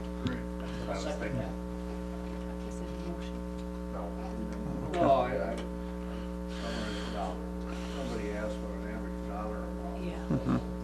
So, excuse me, so once I had a dollar amount, you could maybe make a motion to add for 3 meetings or something like that, and then hopefully we'd be covered. We can get you copies of the 4 bills from last year, and you can, Yeah, James can pick a number then if, based on those. We'll get you a copy of the 4 bills, and then you can pick a number. you said James, do we flip a coin then? Oh, sorry. He was the one that was asking about it. If you want, you guys can both pick a number if you'd like. It's the council's budget, yeah. So, anything else on the common council agenda? I do Oh, have a Becky? question. Other things to consider with that possible addition would be the availability of our master of ceremonies back there. And we also pay him, We do. so not just the fees for broadcasting, That's all included in that. That Okay. $250 would include both his wages as well as whatever we pay to process the tape. And actually, we don't pay him, we pay UW Fox, and UW Fox pays him. Is it UW Fox? Yeah. Okay, UW Fox pays him. Does that include Dan's tip Yeah. So, and Christmas present? Yeah. anything else on council agenda? And then there's 2 more. Page 30 is the Civic Commemorations Fund. So I did include the fireworks in there. I did put an extra $1,000 over what we normally have put in there for fireworks, just because the barges cost about $2,000. We don't have a quote yet for a 2015 show. That'll be coming to the council at some point. I did put $17,000 in there for new holiday decorations that I just went in a catalog. I picked basically what we have now plus 2 that go over the street. There's also a revenue that's associated with that. That's $8,000 that would be fundraised, so only half of that actually hits the levy if you're looking at it this way. And then $1,000 for replacement banners, which are the pennant banners that are currently on the poles. Some of those have come through this budget, some of them have been donated in the past. So that's what's in this budget this year. That's why it's basically the Christmas decorations are the main change in this. Alderman Sevenek? Your holiday decorations, you said there was gonna be like a split, but it doesn't, do you have it somewhere else where? In the revenue account? In the revenue account? Yes. Where the 7,000 or whatever? There's you're hoping to raise? $8,000 in revenue. Okay. At some point, we'll have to see who's gonna choose those decorations and And how then- we'd fundraise for them. They would be not for this year, but for next year. Yeah, that's unfortunate. And then, the reinstatement of the 25-year Oh, I'm sorry, I forgot about that. club dinner, I mean, how much is that amount? In the promotional category, at one point, we had spent about $1,000 to do that. What I was proposing is that we would do this within the regular day, an appreciation luncheon, and recognize our long-time serving employees during the regular workday and provide some sort of a meal at lunch. We had typically done that in the evening, and the people that came typically were no longer employees. So I think we need to actually recognize our current employees. No, I just wanted to say that, I think that that's a good idea. It was very popular in the past, and I know that some of the, and don't take this word wrong, but, well, I want to say old timers, but not old timers, but people who dedicated their lives to our community, you know, through their work and that, and really appreciated that dinner. They really liked it. And so, you know, for that small amount of money, I think it's really, really worth it. And I'm glad that you're reinstating that, because I think there's been some hardship about it. They kind of miss it.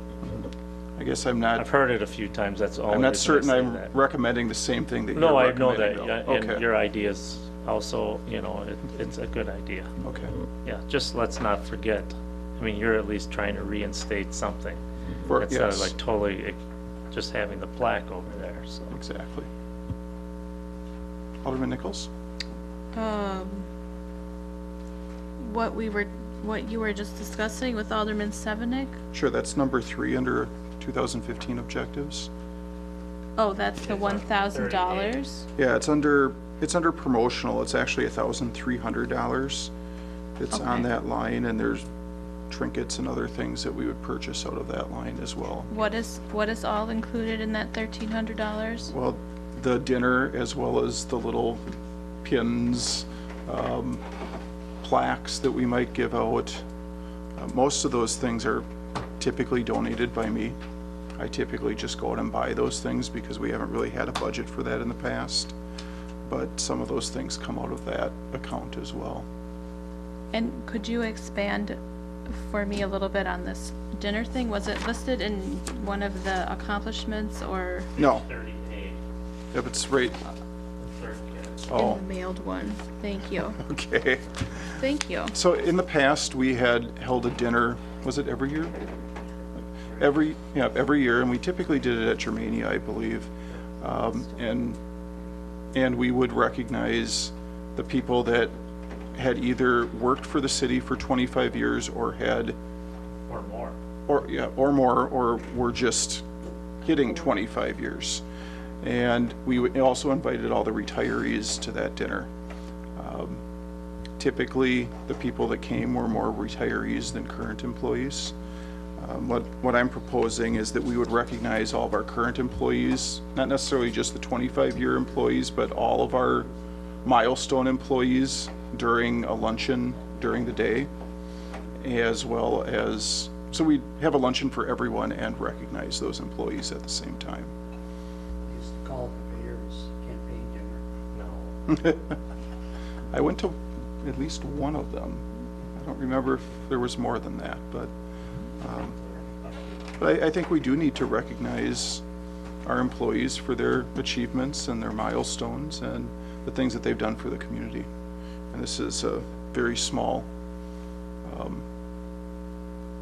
amount of money to recognize them.